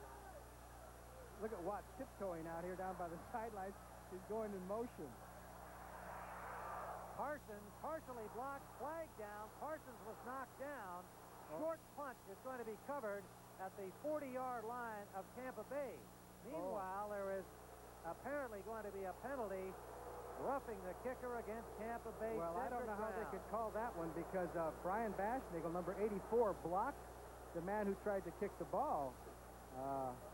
I will have to see on the replay, but it looked like the man who hit Parsons was blocked into him. An eloquent gesture of disgust by John McKay, giving his opinion of the call with one simple hand gesture. Foul, running into the kicker, number 34, first down. There is Cedric Brown. Okay, now let's watch Bashnagel. He's the up back, number 84. You're going to see Cedric Brown come in right here, and he is contacted by Brian Bashnagel. There's no way they should call that. Boy, I agree. And you know, an interesting little sidelight. Brian Bashnagel, right after the call was made official, went over and patted Brown on the butt. And I have to assume he might have said to him, hey, that was a bad call, but we'll take it. And the crowd here very unhappy. Well, I'd have to say the Buccaneer fans have a right to boo on that one. Not their team, but the officials. That was right. The rules state, I should read the rules just so a couple of questionable calls in a row. The Bears first down at their own 39-yard line. 55 seconds remaining, third period, and they lead it 23-13. Walter Payton gets out to the 45, a 6-yard pickup where Hugh Green and Scott Brantley, the linebackers, 53 and 52, make the tackle. 2nd and 4. In comes Calvin Thomas at running back for the Bears. Out goes Suey. Thomas, number 33, the rookie from Illinois. Time winding down, third period. Bucks with a come-from-behind victory, trailing 21-6 at halftime to Detroit last week. They trailed 20-6 here this afternoon to Chicago as a close-up look at Calvin Thomas. Payton running in behind Thomas and gets nowhere. The Bucks defense shuts him down at the line of scrimmage once more. Leroy Selman and Scott Brantley. And time has expired. That is the end of the third quarter with the score. The Chicago Bears 23, the Tampa Bay Buccaneers 13. We now pause for a word from your local station. CBS Sports coverage of the National Football League is sponsored by Toyota, who reminds you that it's a good feeling to buckle up for safety. And by Gillette Atra Razor, the twin blade razor that pivots for a close, comfortable shave.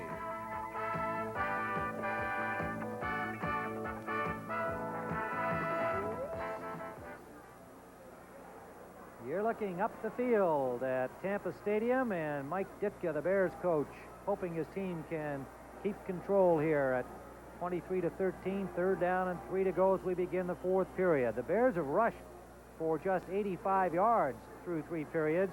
The Buccaneers only 45. Indeed, the offense has not been impressive on either side. The Bucs with 159 yards passing, the Bears with only 95 net yards. Well, let's see if the Bucs try and put a little blitz on to jam up. Looks like they're going to play off, go with a 3-man rush.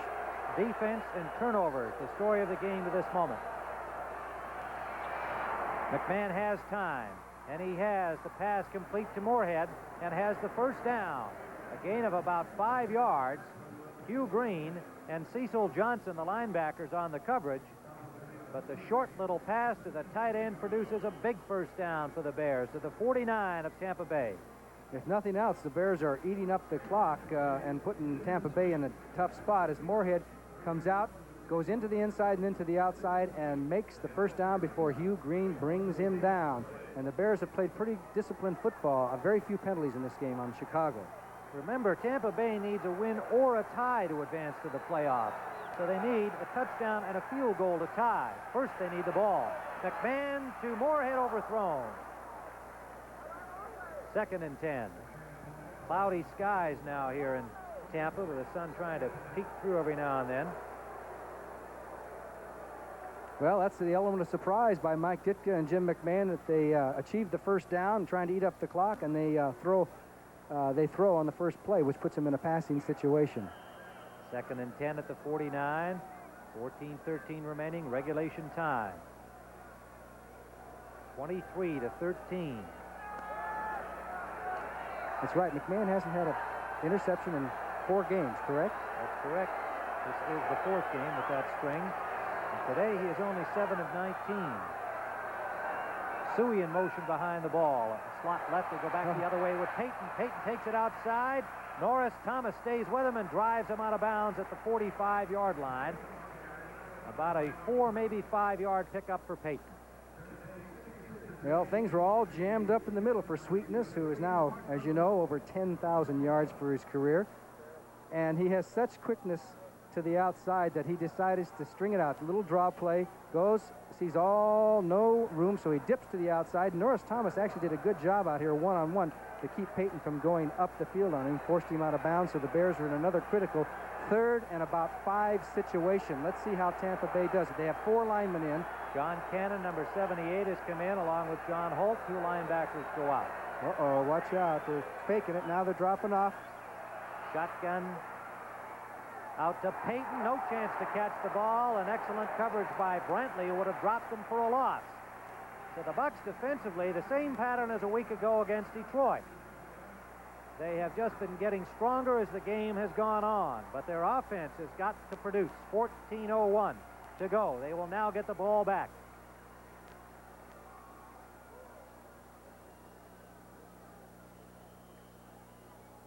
Parsons will be punting from his own 40-yard line. The deep man is Holt, standing at the Buccaneers' 10. If the Bears were ever going to pull a surprise play, this would be the spot, wouldn't it? Down on the 44-yard line. Parsons can throw the football. I am going to bet that he won't. You bet was right. Defense has done the job today. And it takes a Bucs bounce into the end zone. Watts down there trying to preserve it at the goal line, number 80. 44-yard punt. So the Buccaneers will have the ball at their own 20 when we return. They trail by 10, 13:50 to play. Cloudy day in Tampa Bay. Sunshine just getting through occasionally now. It's still very warm. Temperatures in the high 70s. The scoreboard shows the Bears in front by 10. Buccaneer ball. First down from their own 20. 13:50 to play regulation time. Straight drop. Deep pass for Kevin House. House has it. First down in Bears territory at the 40-yard line. They'll spot it at the 37. Harry Schmidt on the coverage for the Bears. And House, who dropped a couple earlier, still the big play man. 43-yard gain. The Bears came with a whole bunch of people. Todd Bell, 25, blitzes up the middle. Williams just put it up, and House has more speed, obviously, than Terry Schmidt. And the ball was out there. He makes a super catch. Unfortunately for Tampa Bay, he had to leave stride to make the grab and was not able to go on for the touchdown. Now, if you talk about anybody being set up for the short pass, I would say that Schmidt, 44, would be the down and in front of him. Theo Bell left. House right. Wilder and Carver the running backs. They go to Owens, number 26. I'm going to make an official request that they give him a jersey number that starts with a 3. When you're calling them from up here in Tampa Bay, Owens and Carver with 26 and 28. That can happen. Well, Owens is hurt again, and it might be that ankle. He was hurt earlier in the year and earlier in this game also, and is back in there. Former wide receiver. So while we attend to the injured player, James Owen, let's go to our studios and get an update from Brent Musburger. Tim and Johnny, there is a Giant Bear scenario brewing. If the Giants lead holds up and the Bear lead holds up, then those two will need losses today by New Orleans, by Detroit, and by San Francisco. We'll cover all 3 games later today on CBS. Back now to Tim Ryan and Johnny Morris in Tampa. All right, Brent. It is continuingly complex and confusing, and our man Brent will sort it all out later today. There is James Owens being assisted off. 3 wide receivers are in for the Buccaneers on 2nd and 7. House in motion. Williams forced out of the pocket, complete to Kevin House. A good catch, turning around and making the fingertip grab. First down, Buccaneers at the Bears' 20-yard line. 14-yard gain for Kevin House. Well, Kevin House came in motion, went to the inside, then to the outside on Schmidt, 44, who was on the coverage from the inside, and went to the outside. And there is Schmidt having to cover from the inside, and House made a good grab. He almost dropped that ball. He had a couple of drops early, but now is making up for it in a big hurry. Kevin House is now at 16 of 31. Melvin Carver is in the backfield, number 28. House has had 300-yard games against Chicago over the past couple of years. First down from the 20-yard line. Bucks trail by 10. Williams, and it is complete. No, incomplete. Kevin House says, I caught it. The officials and the Bears say otherwise. A low throw from Williams to an open man. Well, that's the key. He was open, and he did the right thing. If you go down and in on Schmidt like that time they had help on the inside for him. So as soon as House, if he goes across the field, he's going to be in trouble. That time he just turned and just scooted in and back a little bit, and it wasn't complete. But that kind of situation is now looming open for Tampa Bay, as long as Williams is careful and watches out for the free safety. 2nd and 10 for the Buccaneers. Wilder, the lone running back. 3 wide receivers. Up the middle, incomplete. Intended for Gerald Carter, number 87, and just off his fingertips. A little too much on it. Carter to hold it. 3rd down. What a big play this one is coming.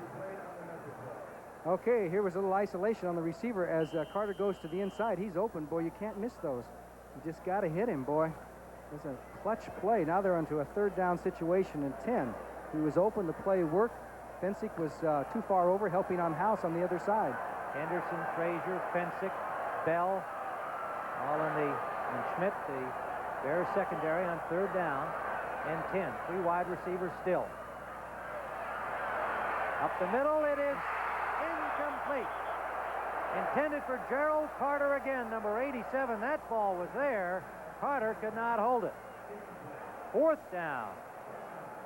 Well, you've got 12:20 to go. Do you take the field goal? I think you have to, but you're down 10 points. You got to score twice anyway. You take the 3 points, and there's plenty of time to get the touchdown. And you bear in mind a tie is all you need to get to the playoffs. Right. There's Carter. A lot of people around that football. 72,128 seats were sold for this game. That is a sellout officially. 68,112 showed up. You talk about a big kick. Capice has been doing great all year. Now the pressure on again. 38-yard try for Bill Capice. And he missed it. He hooked it to the left. And Capice, who was the hero last week, does not come up with the three-pointer here. So the Bucks still trail by 10. 12-16 to go. Okay. Did he keep his head down, the old fundamentals? Hard to tell, but one thing for sure, he missed it, and the Chicago Bears, things are going their way. The Rams missed a couple of key field goals in the second half last week. The same thing happens to Tampa Bay. The Bears lead 23-13. Tim Moran and Johnny Morris, the scoreboard tells the story. A missed field goal by Bill Capice leaves the margin at 10. Bears take over from their own 20-yard line. McMahon, Suey, and Payton, the running backs. Walter Payton looked like he had some room around the end, turned it upfield, and ran into Leroy Selman and Scott Brentley. And Hugh Green meeting him straight up. Pickup of 5 yards for Walter Payton. Bucks defense has really got to do it. They stopped him the last 2 series. They've got to do it again. Payton crossed that 10,000-yard mark last week, and he said he did it for one person, his 2-year-old son, Jared, who had his birthday last Sunday, and that was the day Payton went over 10,000 yards, and said that was the most important thing, the most important reason for him. He's up to 90 yards here today. 4 times he's rushed for more than 100 against Tampa Bay. The Bears won all 4 of those games. McMahon is going to be sacked. Neil Colsey coming in from way outside. McMahon started to sift in that direction, and Colsey said, welcome. Dropped him at the 10-yard line. They needed a big defensive play, and they got it. A loss of 14 on the play. Okay, Colsey comes from the outside. The Bucks were lucky they didn't get a piling on penalty, too, on this. But here's Colsey. Didn't let McMahon get outside him that time. And here comes Logan right there. And they were lucky they didn't get an extra call. It is 3rd down. The 4th sack of McMahon today by the Bucks. He came into the game with 21 sacks on the season, 6th in the conference. Hannon in defensively to provide some rush. A rookie from William & Mary, number 4 pick. And run. Instead, they give an inside handoff to Payton. Flag is down. Payton still going. Payton gets close to the first down yardage, all the way out to the 29-yard line. 2 flags are down. Let's see what the call is. Walter Payton with a great individual effort. But the call is against Chicago.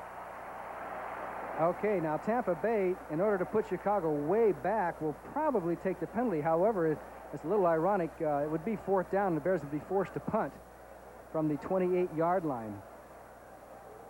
But I would imagine they would take it to put the Bears to have them force them to punt from right back in their own end zone, assuming they have the confidence that they don't think the Bears can gain 25 yards on them on an extra down. So that's the decision that Leroy Selman is thinking about right now. Which way would you go, Tim? Make them punt it. You let them have the ball up to 28 and make them punt, huh? Yeah, and they need all the time they can get. 10:49 to go on the clock. They still need 2 scores. Well, the thing is, if you get them back here, if they can stop them this 1 down, they could have Parsons punting from way in his end zone. You never know what might happen. Holding offense number 65, 3rd down. Noah Jackson. Well, there's confidence in the... How can you hold with defense? mittens on like that? Big Noah, number 65. So the Bucks have been playing solid defensively throughout this second half, giving up only the 40-yard field goal to Thomas. Just a 3-man rush. And it's a quick kick by McMahon. Good play by the Bears. All the way down into the 34-yard line. It rolls back up to the 35 where it is down. And so the Bears quick kicking it with McMahon, who has been a punter in his time, showing that he still got some ability. And maybe he got that from the playbook of Mike McCormick in Seattle. Of course, That Mike called it a high school play. Remember that? Well, Mike Ditka picked up on it, came up with a high school play that worked out very well. 59-yarder.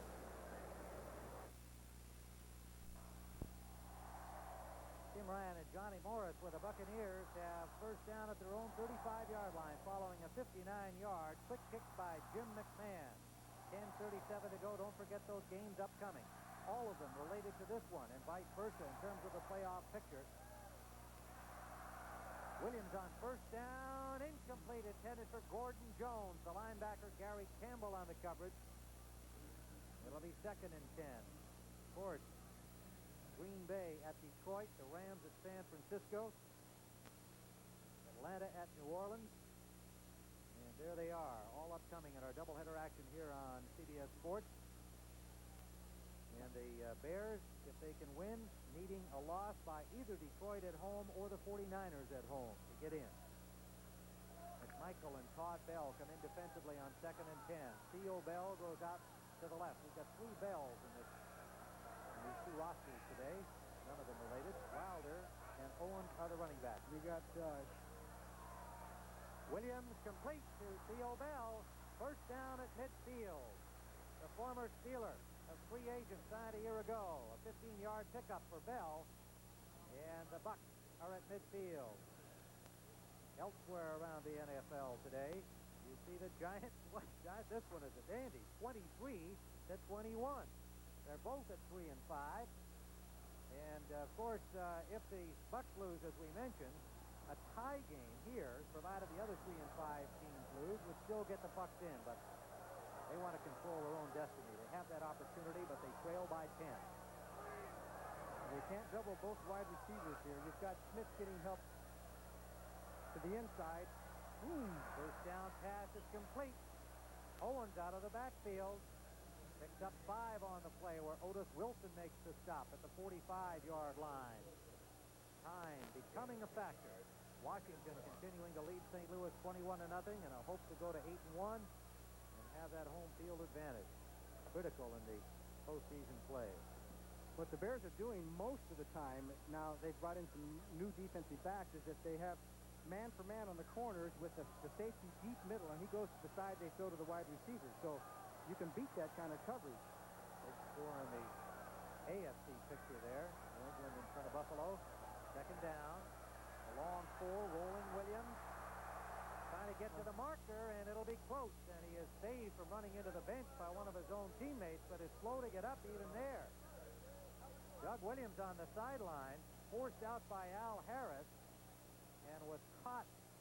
I believe it was Brantley over there who was on the sideline. He's holding the back of his leg almost like it was a hamstring pull. A cramp, but could be a cramp. They've got his leg straight up, and it could have been a cramp in the back of his leg. So Goldstein's better warm up in a hurry. Jerry Goldstein, number 11, is coming into the lineup. He had an outstanding preseason, but has not played a down in the regular season. A 4-year man from Northern Illinois, cut by 2 or 3 NFL teams, played the last 2 seasons in Orlando, a semi-pro league, decided to give the big time a shot again and made the club, knocking off Chuck Fusina as the number 2 quarterback. Flag down. Goldstein on first down is going for House, and it is out of bounds, incomplete. Double coverage, Bell and Schmidt. Bell and Terry Schmidt, yes, number 44 downfield, but a flag at the line of scrimmage. I think it's against Tampa Bay. Somebody moved too soon. Well, Doug Williams perhaps pulled a muscle running for the sideline.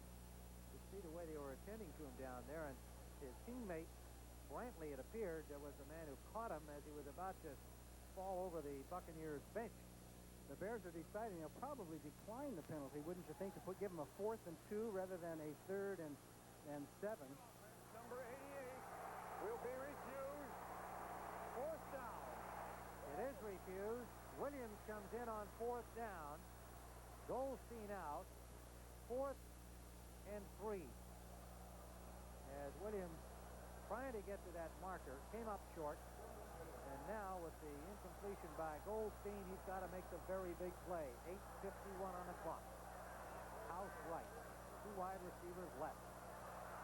Has time. Up the middle, complete. First down yardage to Wilder. Number 32, James Wilder, the 2nd-year man from Missouri. Big play on 4th down for the Buccaneers into the Chicago 32-yard line. And a big play by Doug Williams coming off the sidelines after being banged up. The Bears work a crisscross, no dice, as Wilder will come right into your living room, make the grab, tuck it away, and get the first down on what was probably the biggest play of the game for Tampa Bay. That was a 4th down situation. Had they turned it over, things would have been tough. House out to the right. Wilder. It's a blitz. Carver. Williams has a man open. Giles will score. Touchdown. No flags are down. A perfect pass. Williams slow to get up back in the backfield of the Buccaneers. Doug Williams. But the crowd happy about the touchdown. A great play under pressure by Doug Williams. Williams receiving medical attention from the trainers out there. Jimmy may have taken a lick after the ball was thrown, but he had it right on the money to Giles. The Bears put the blitz on, went with the blitz, which would put them into a man-on-man situation. Pensick had to cover Giles, and it looks like he really did pull it this time as the crowd goes wild.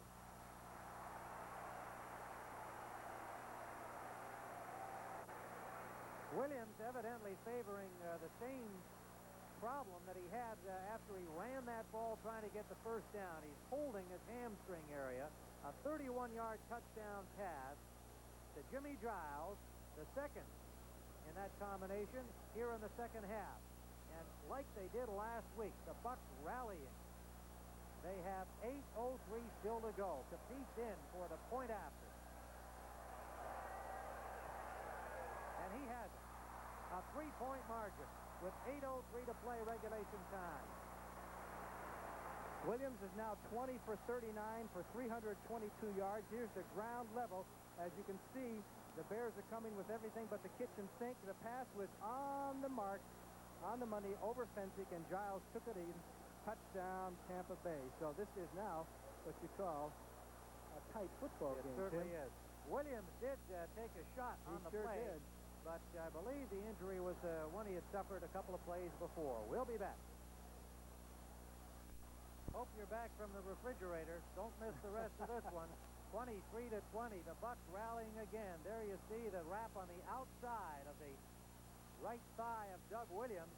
They'll tape him up, try to get him through the rest of this. 8:03 on the clock. Bill Capice kicks it off for the Buccaneers. A 3-point game. A big kickoff for Capice.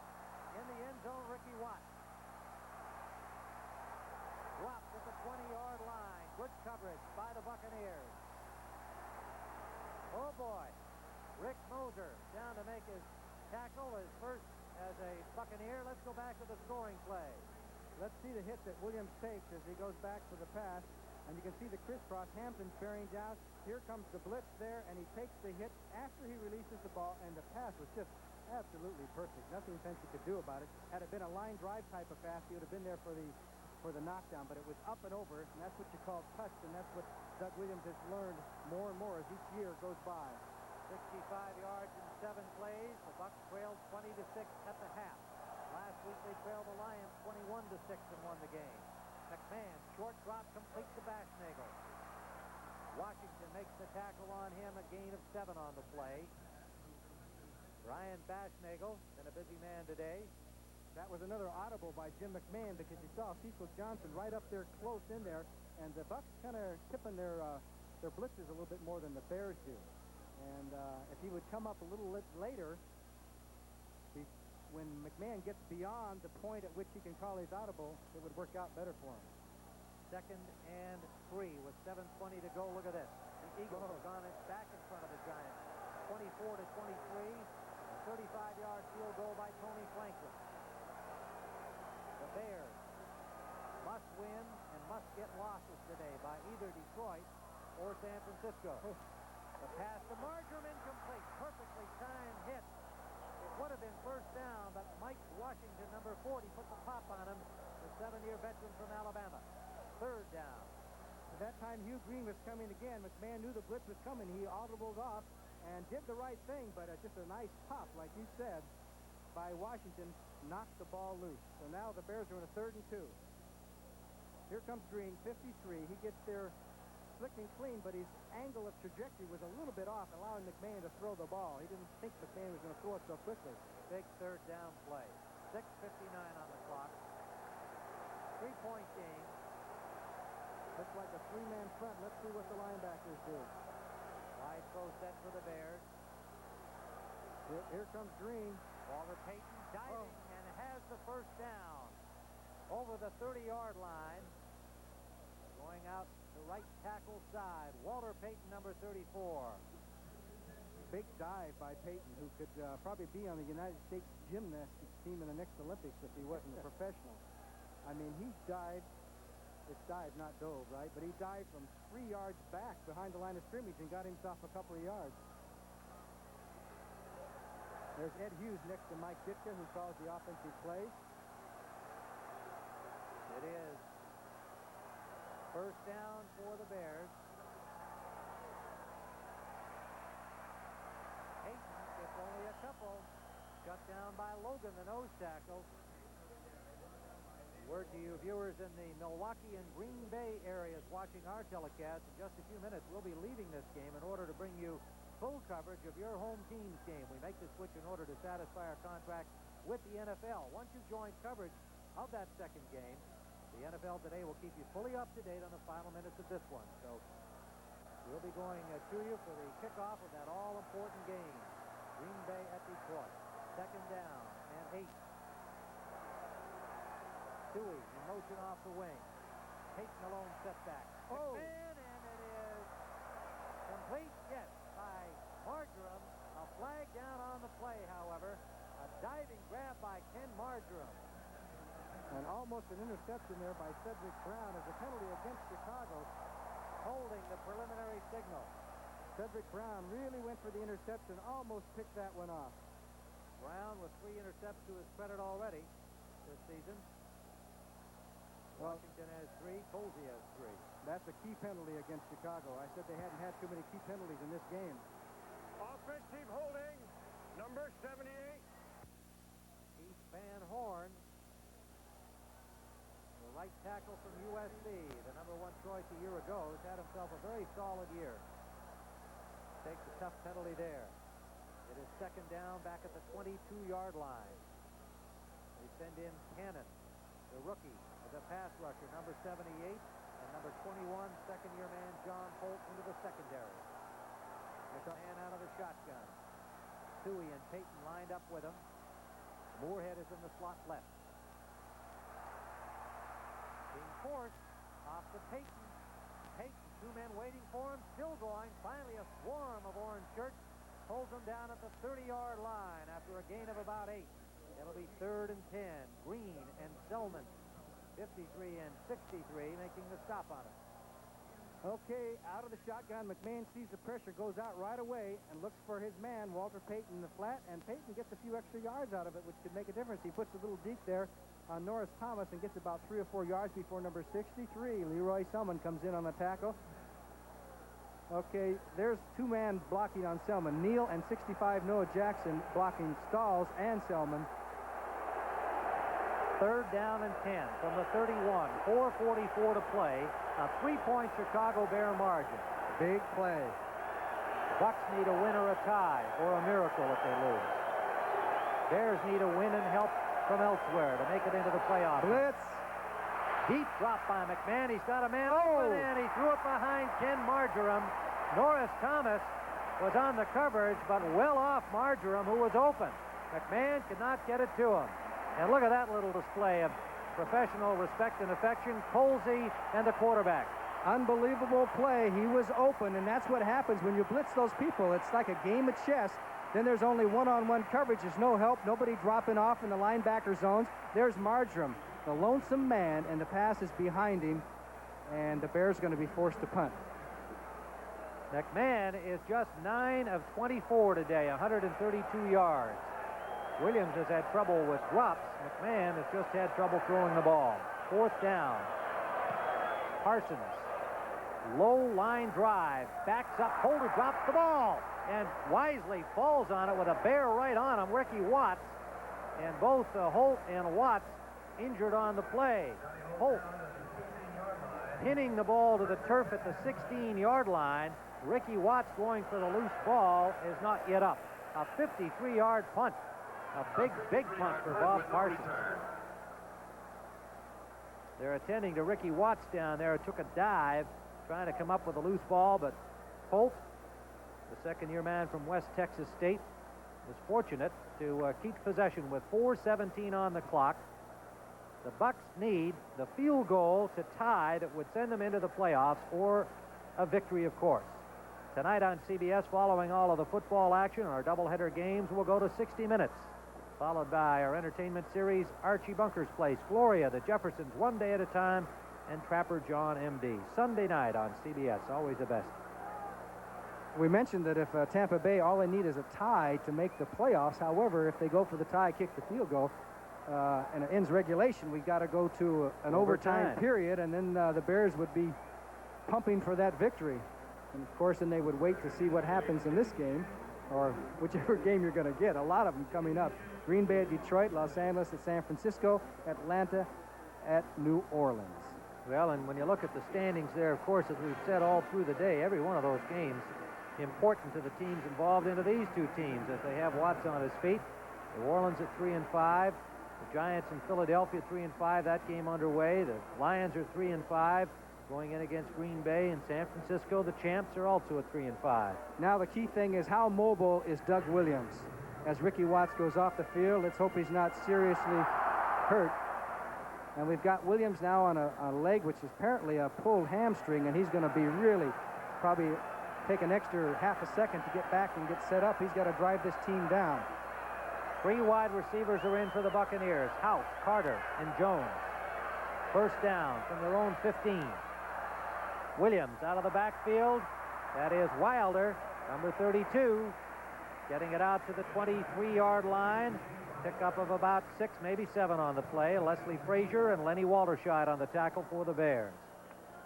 The Bears are really down on wide receivers. Everybody's hurt now. With Watts hurt, they only have 2 healthy ones. Brooks Williams could play wide receiver, but right now the big story is this drive by the Buccaneers. They cannot afford a mistake. Cannot afford a fumble, any kind of mistake. House out to the right. Carter in the slot left. Wilder the lone setback. Second and a long 3. Williams gets it off, incomplete. On the coverage, Walterscheid. Wilder, having difficulty getting loose, stumbled, and I think he and the fans thought that he was tripped up by Walterscheid, but it looked like he just lost his footing. Well, they did tangle legs, but they are ruling it incidental contact. Third down again, a long 3 for the Buccaneers. Biggest play of the game here. 3:36 remaining. They've got to keep it going. Meanwhile, New England walloping Buffalo now 30-19. Buffalo at 4-4 and New England at 4-4. The Bears are playing up tight. They're not going to give them that short one. Only 2 of 12 times today have they connected on third down. They got to do it here. Williams trying to get a man open, throws it into traffic, incomplete. Bensick getting a hand on it and just literally guiding the receiver out of bounds on the play. Good defensive work by Gary Fensick. And the Buccaneers are going to punt, apparently, and Williams is saying, let's keep the ball. But there are 3:28, and I believe they have all their timeouts left, so they're going to depend on the defense to stop the Chicago Bears. Well, the defense has been doing it in this half. The Bears have scored only the 40-yard field goal by Thomas back early in the second half. Otherwise, the Bucs have shut them down. Fourth down. Bears running in Hartenstein here. They were a little messy on their kick coverage. Ooh, big punt. Big kick by Swider. Fair catch signaled by Fisher at the 28-yard line. So the Bears will have the ball. They have the lead. With 3:21 to go, Chicago leading 23-20. And so we want to say goodbye to those people who will now be seeing the Green Bay-Detroit game. And we'll keep you posted on this one.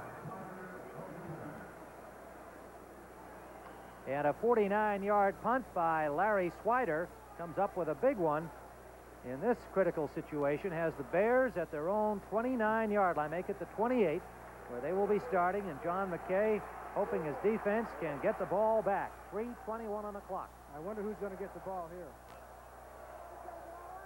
First down. Pitch out Payton. Cutting it back into the middle, hard running. Hugh Green wrestles him down at the 35-yard line, a 6-yard gain for Walter Payton. And timeout has been called by the Buccaneers. Second down and a long 4. Walter Payton has crossed the 100-yard mark, and if you believe in history, 4 times before he had 100 yards rushing against the Tampa Bay Buccaneers, and the Bears won all 4 games. 25 carries. That's about the number he liked, isn't it, Johnny? About 25, yes. And he's got 103 yards. That's about 4+ per carry. Payton came into the game at 487, 7th in the NFC in rushing. And they're amplifying what I just said. You see it visually. Doesn't seem to be tired either. You know, he had a history early in his career on some of these hot games where it's kind of warm, getting a little bit tired, needing some oxygen towards the end, but he seems to be, it's really not that hot.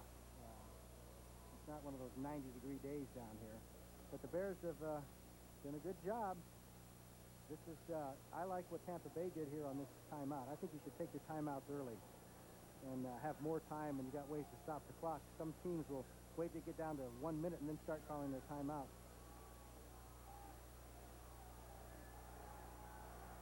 So it is second down at a long 3 as play resumes. Ricky Watts and Ken Marjoram are the wide receivers. Watts, you'll recall, left the field with a slight injury following the last Bears punt. He was down in the coverage. They give us to Suey, and boy, do they shut him down. The entire front of that Bucs defense, the linebackers getting in on the action. Lost on the play of maybe a half a yard. Hugh Green and Andy Hawkins pinching in from the outside linebacker spot. Suey has now carried 6 times for 4 yards. That's tough. Tough ways. Washington 28-0 over St. Louis, so the Redskins will have home field advantage, and they'll end up with an 8-1 record, barring some miracle finish at the end by St. Louis. 3 touchdown passes by Joe Theismann today for the Skins. Third down. Well, again, another big play. 2:30 and ticking. Bears trying to keep possession. They lead by 3 points. Great drop by McMahon up the middle, incomplete. Intended for Matt Suey. On the coverage was Colsey, the safety, but again McMahon did not deliver the ball well. He did not give Suey a chance to catch it. Well, Suey was a little bit tripped up. Colsey and Suey collided there, and I know that Colsey was holding his breath that there wasn't going to be a call on that, but they didn't call the Bears a few moments ago on the same kind of a situation, so that worked out even as Tampa Bay has the chance now. 2:19 left in the game. 4th down punting situation. Parsons at his own 20. He boomed the last one. Theo Bell is the deep man for the Buccaneers at his own 25. They're not going for the punt block. They're going to go for the return. Pretty good kick by Parsons. Handled by Bell. Trying to get running room. Still going. Struggling over the 35 to the 36. So here it is. 2:07 to play. A 3-point margin. If they can tie it, they'll get it into overtime. If the overtime is scoreless, the Buccaneers would be in. Meanwhile, Philadelphia leads the Giants 24-23.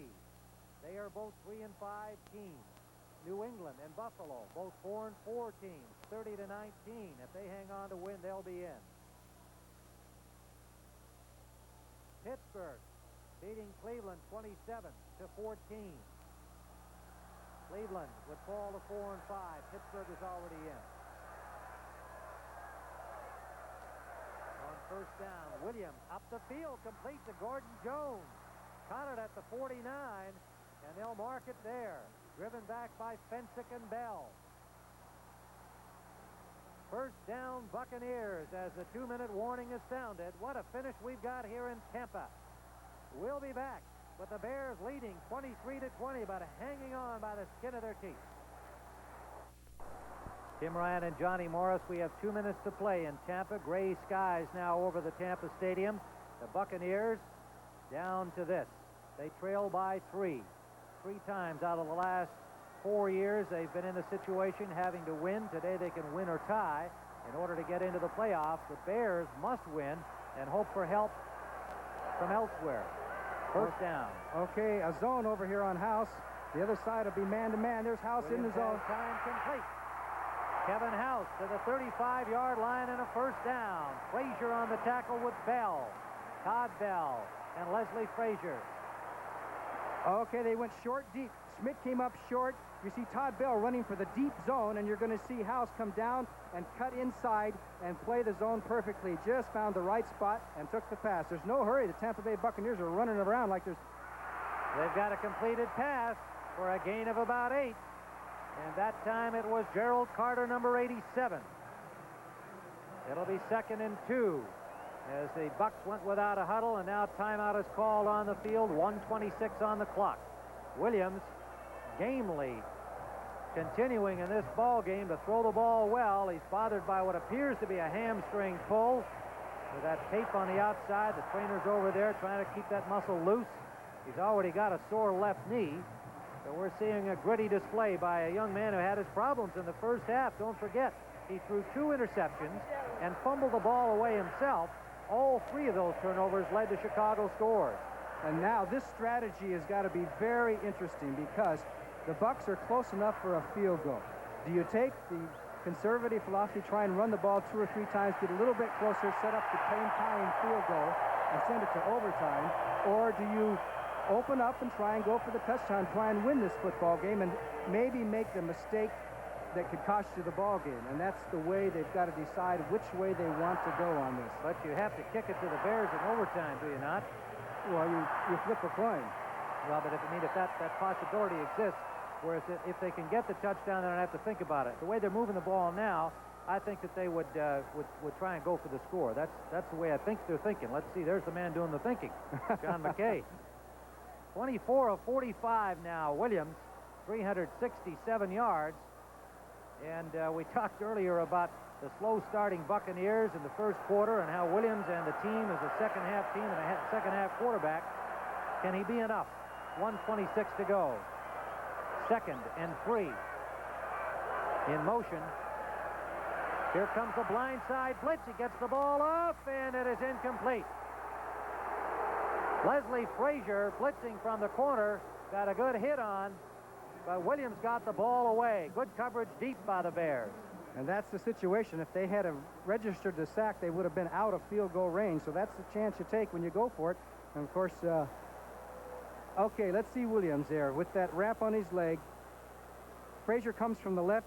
Osborne straight ahead, and he did a good job of getting the ball off and takes his punishment. Now it's 3rd and 2.5 yards to go. Todd Bell had the deep coverage on House. Did a good job. 3rd and 2.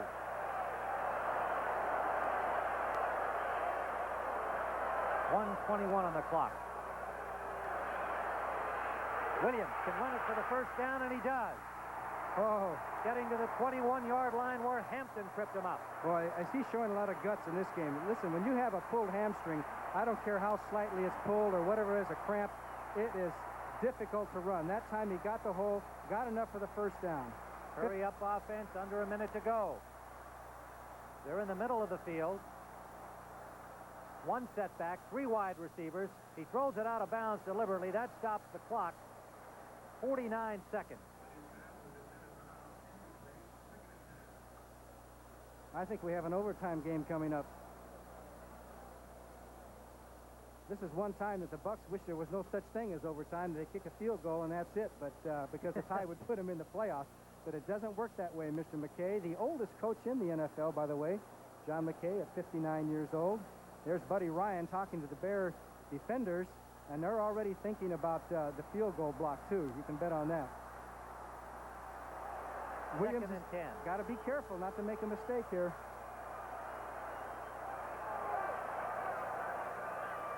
Short drop.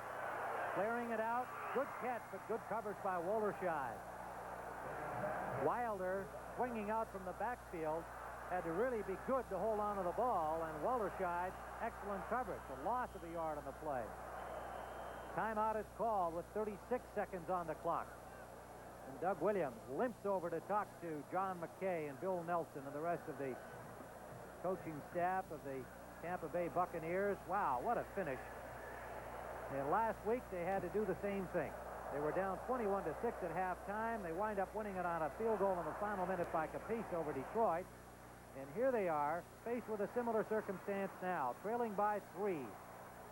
They have no timeouts left, 36 seconds on the clock. They have one play. Now, if they run the ball, the clock is going to keep going. They'll have plenty of time to set up the field goal and eat the clock down. They will be under a little pressure to, it's nice to get ready for a field goal with time is out and you can get everything sized up. But that's the situation. No timeouts. Chicago has plenty of timeouts. Buddy Ryan with the defense, as I would imagine they would run to the right side to get the ball right in the center, because it's over on the left hash mark right now, which makes it a little more difficult for a kicker. He's got to figure the angles. Doug Williams, a poised, confident young man that comes through when you chat with him, as we did yesterday. He's a leader. He wants to be. He's happy to have the responsibility. And despite getting off raggedly in this football game, here he is now, having brought them back, playing with an injury. They're 2 of 12 on third down conversions, but he converted a fourth down one earlier. He's got time. Deep to the end zone, and it is out of bounds. Caught, but out of bounds. Kevin House was over the end line when he brought in that ball. Fourth down. Capice is already on the field. I'll say one thing. They sure went for it, didn't they? Did they ever? Aggressive football. I like that. 30 seconds to go. Bill Capice. And if we can estimate, he's marking it himself at just outside the 30-yard line. He's looking at about a 41-yarder. And can you imagine, the kickers are the lowest paid of all the players in the National Football League, yet it all comes down on his shoulders. These guys have got to make the kick at the precise moment, or they are goats. Capice has his kicking leg wrapped. He's got a sore thigh muscle. He has his left shoulder wrapped. That because he popped it out, making a tackle against Buffalo near the end of the game. The Bucs won. He checked the wind. He got his wind gauge up there, his finger. They're going to spot it just outside the 30. The ball is up, and it is good. Bill Capice has tied this football game. A 41-yard field goal for Bill Capice, his third of the day. He had missed from 38 earlier in this period.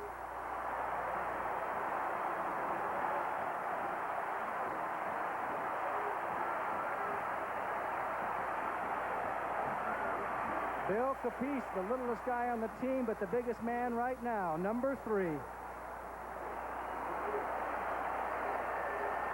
The Tampa Bay Buccaneers were down 13-0 and 20-6. They have scrapped and scrambled, and led by Doug Williams, and culminating in the tying field goal by Bill Capice. The Buccaneers defense, having shut down the Bears totally in the second half, have got themselves into a tie.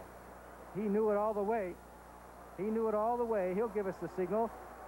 Schweider gives us a signal, and it is in. The man who scored more points than any other Tampa Bay Buccaneer in history, right there, number 3. Now he's got to kick off. The Bears still have a little time, 26 seconds.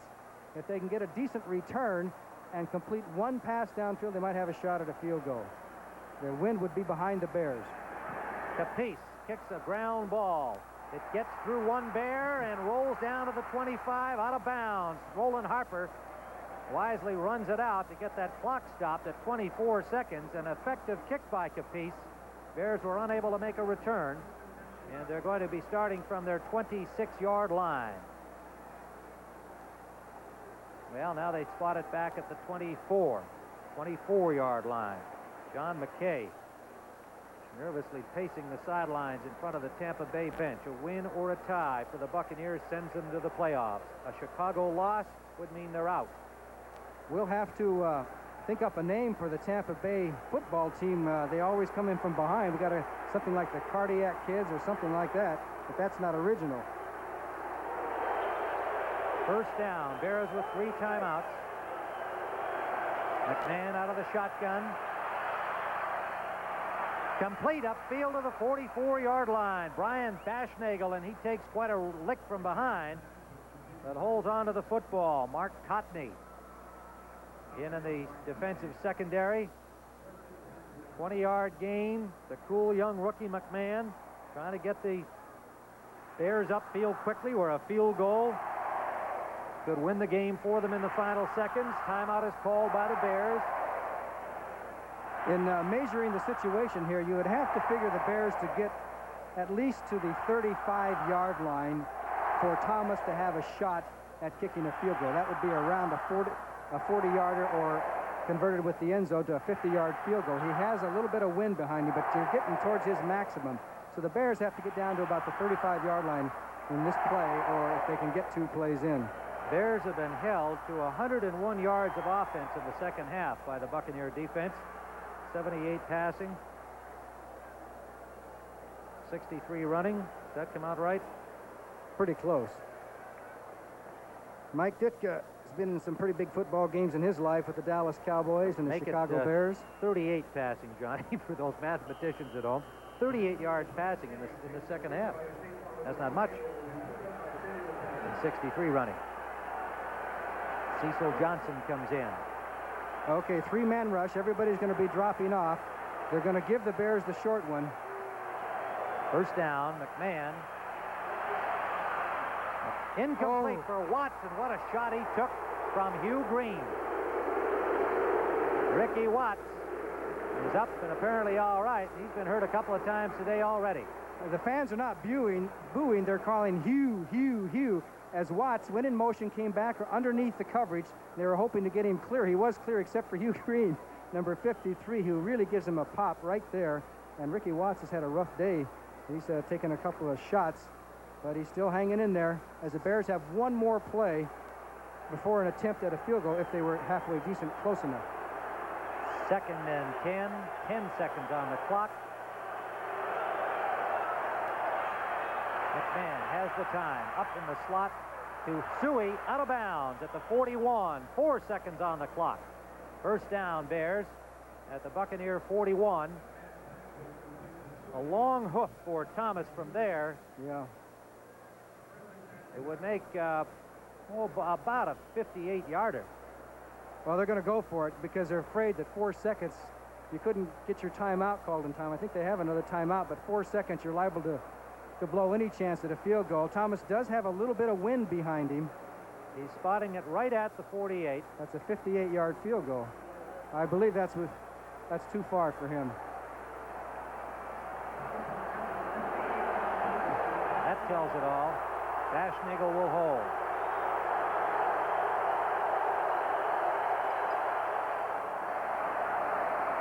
Short. We have a tie football game with time expired. Overtime in Tampa Bay. The Bucs need a win or a tie to advance to the playoffs. The Bears need a win and a loss later by either Detroit or San Francisco. And here we are. Now the Buccaneers would happily settle for this tie, as we mentioned, but when you get in this football game in the overtime, you got to play to win. It's a situation because if you play too conservative and give the ball up, the Bears score on you, you're dead. They cannot count on getting that tie. Let's put it that way. As John McKay is just happy that his team got back in the football game. It's been a long, draining day for the Tampa Bay Buccaneers. It took a long haul to get the team back even. He must have said something amusing down there to one of his sideline personnel. They were smiling at this critical situation. He's always got a quip no matter what. Here's the toss. This is an important toss. The way the Bucs have been playing defense against the Bears in the second half, I don't think they're going to be too unhappy. Number 52, kicking it. call it while it's in the air. Tails. Tails he calls. Tails. Tails it is. Tails it is. You win the toss. Dan Neal called the right one. Cecil Johnson is protesting the coin toss. That might be a first. I'm not sure what he's protesting about. Yeah, I think he's saying that they should get to call it because Chicago got the call as the visiting team to begin with. But, well, I haven't read my pamphlet that deep to find out if the visiting team gets the call automatically in overtime, but I think they do. Cecil Johnson was on the case, but the Bears will have the ball when we return for the overtime period here in Tampa Stadium. We'll be right back.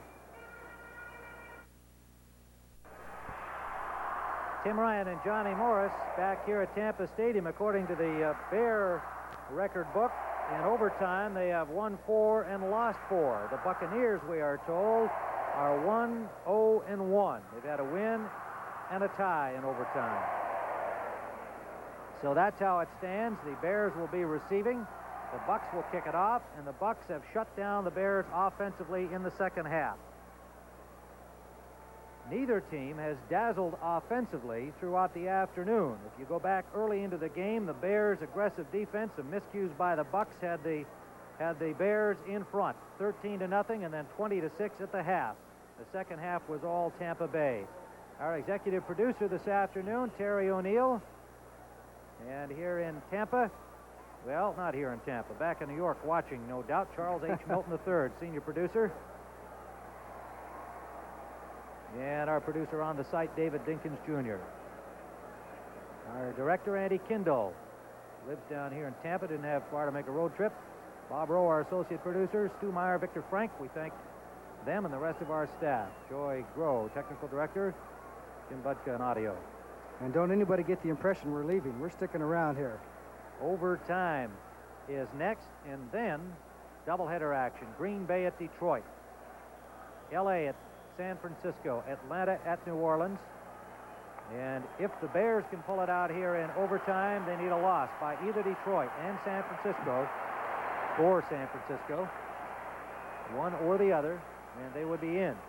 The Bucs, if they can hold on to tie, they're in. And of course, if they score to win the game, they're in. I can't remember the actual stats on this, so I probably shouldn't even bring it up, but I will anyway. They have checked in overtime games, and that the team that usually gets the ball first does not win.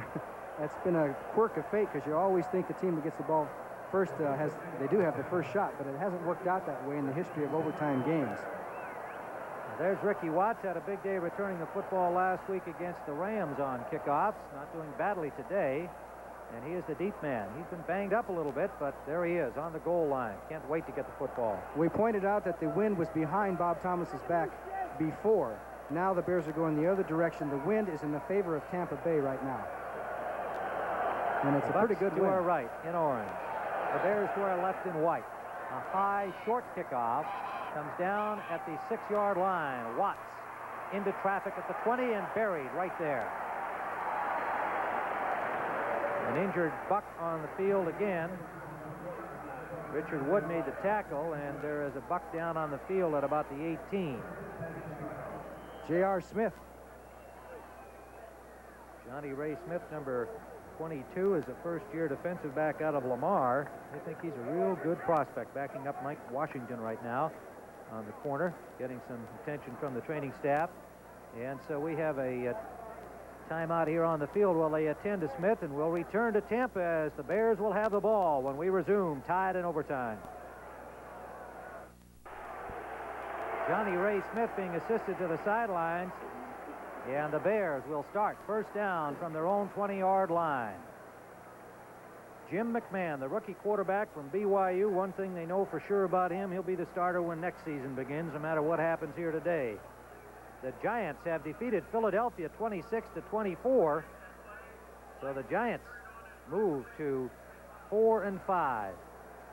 And now they have to hope for some things to happen. Philadelphia is out of it. Washington walloped St. Louis 28-0 to move to 8-1, the best record in the NFC.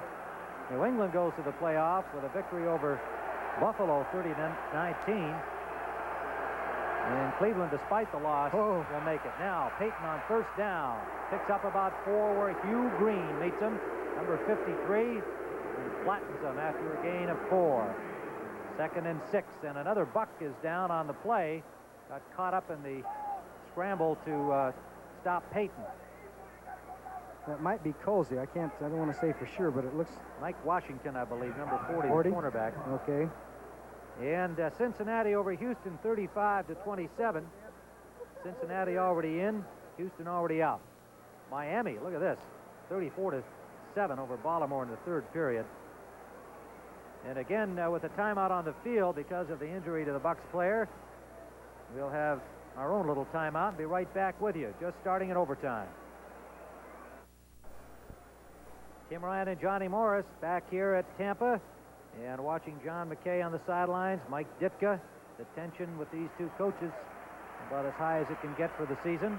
Mike Washington being assisted to his feet. Got caught in quite a crunch over there as he came up to force the play with Payton sweeping left, and evidently suffered a leg injury of some kind.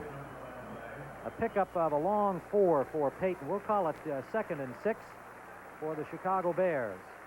McMahon, coming into overtime, is 11 of 28 for 167 yards. Not a super day, but he has been a big play kid the last several weeks. Walter Payton, meanwhile, has rushed for 109 yards on 26 carries. Been the main force offensively. Now they've brought Holt in to replace Washington. He looks to be okay. Okay, Bears 2nd down. We are just underway in the overtime period. 14:30 and ticking.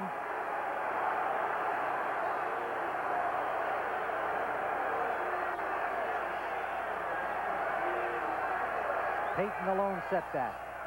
Suey on the wing. Play action. Screen back the other way is what they wanted. Gets the ball off to Payton, but the Bucs are there, and he is dropped.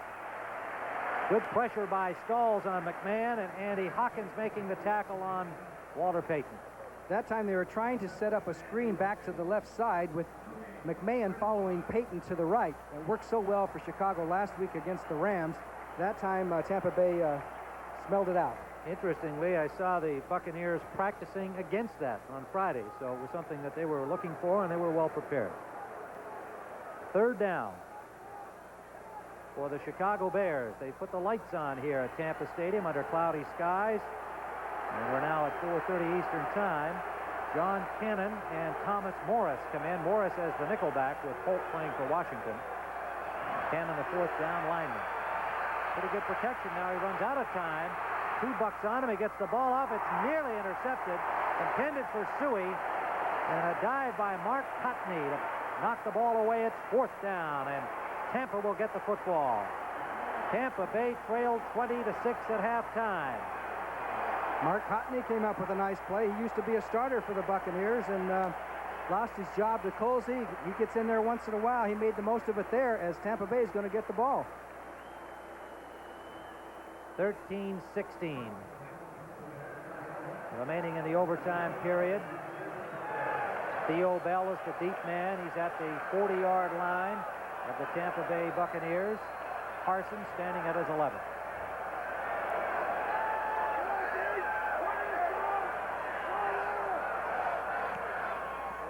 Hits it from the 16.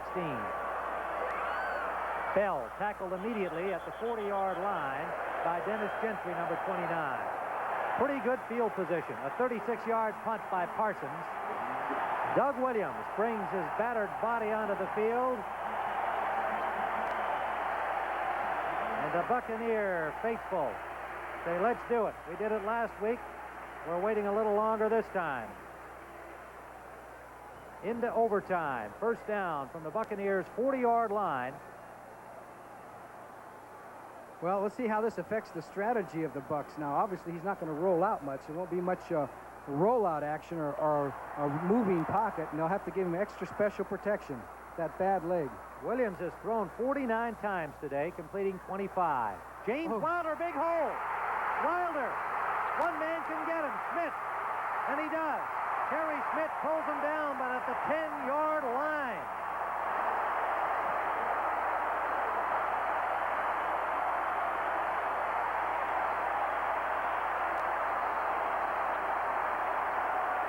What a play by the Buccaneers. They made it look like pass.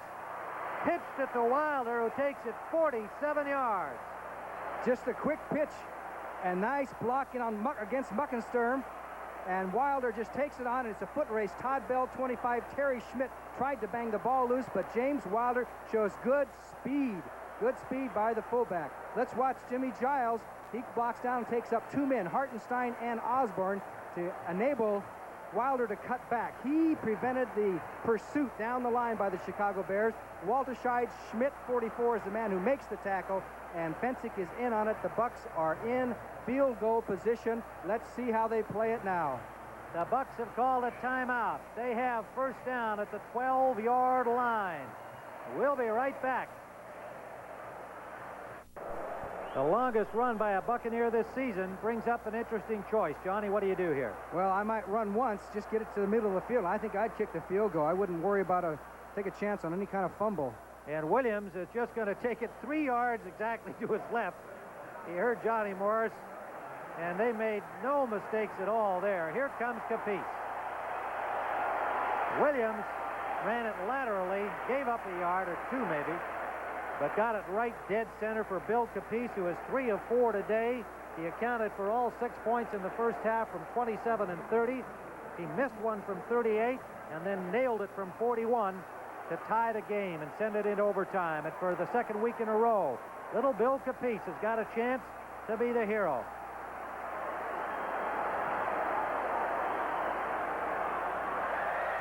From the 23, he has it. A 33-yard field goal, and the Buccaneers are in the playoffs.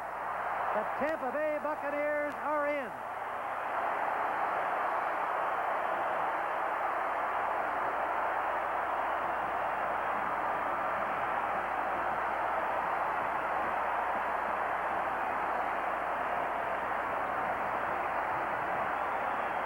Bill Capice, the free agent picked up a year ago from Houston. The hero 2 weeks in a row, and never a bigger one than now, as the Buccaneers will be in the Super Bowl tournament. Mike Ditka, his season over as rookie head coach of the Chicago Bears, can look ahead to next year and the fortunes of the Bears led by the rookie quarterback Jim McMahon. And once again, here's the final kick as Capice comes through under pressure. This turned out to be kind of a battle of the kickers, and Capice, after missing a crucial one earlier in the game, made 2, and there it is. That tells the story right there. Tampa Bay goes to the playoffs. Well, he was a local college star at Florida State from Tallahassee, Florida, and he's never been bigger in his home state than he is here this afternoon. Walter Payton, who rushed for more than 100 yards, once again has his season frustrated, not getting to the playoffs. Doug Williams, what a gritty display by him. And there's the rookie, Johnny Ray Smith, and the 2 quarterbacks with mutual respect for each other. And so for Johnny Morris, this is Tim Ryan saying so long from Tampa Stadium, where the final score, the Tampa Bay Buccaneers 26, the Chicago Bears 23. Stay tuned to CBS Sports, where you will see either Green Bay at Detroit, Los Angeles at San Francisco, or Atlanta at New Orleans. Coverage of the National Football League will continue after this word from your local station.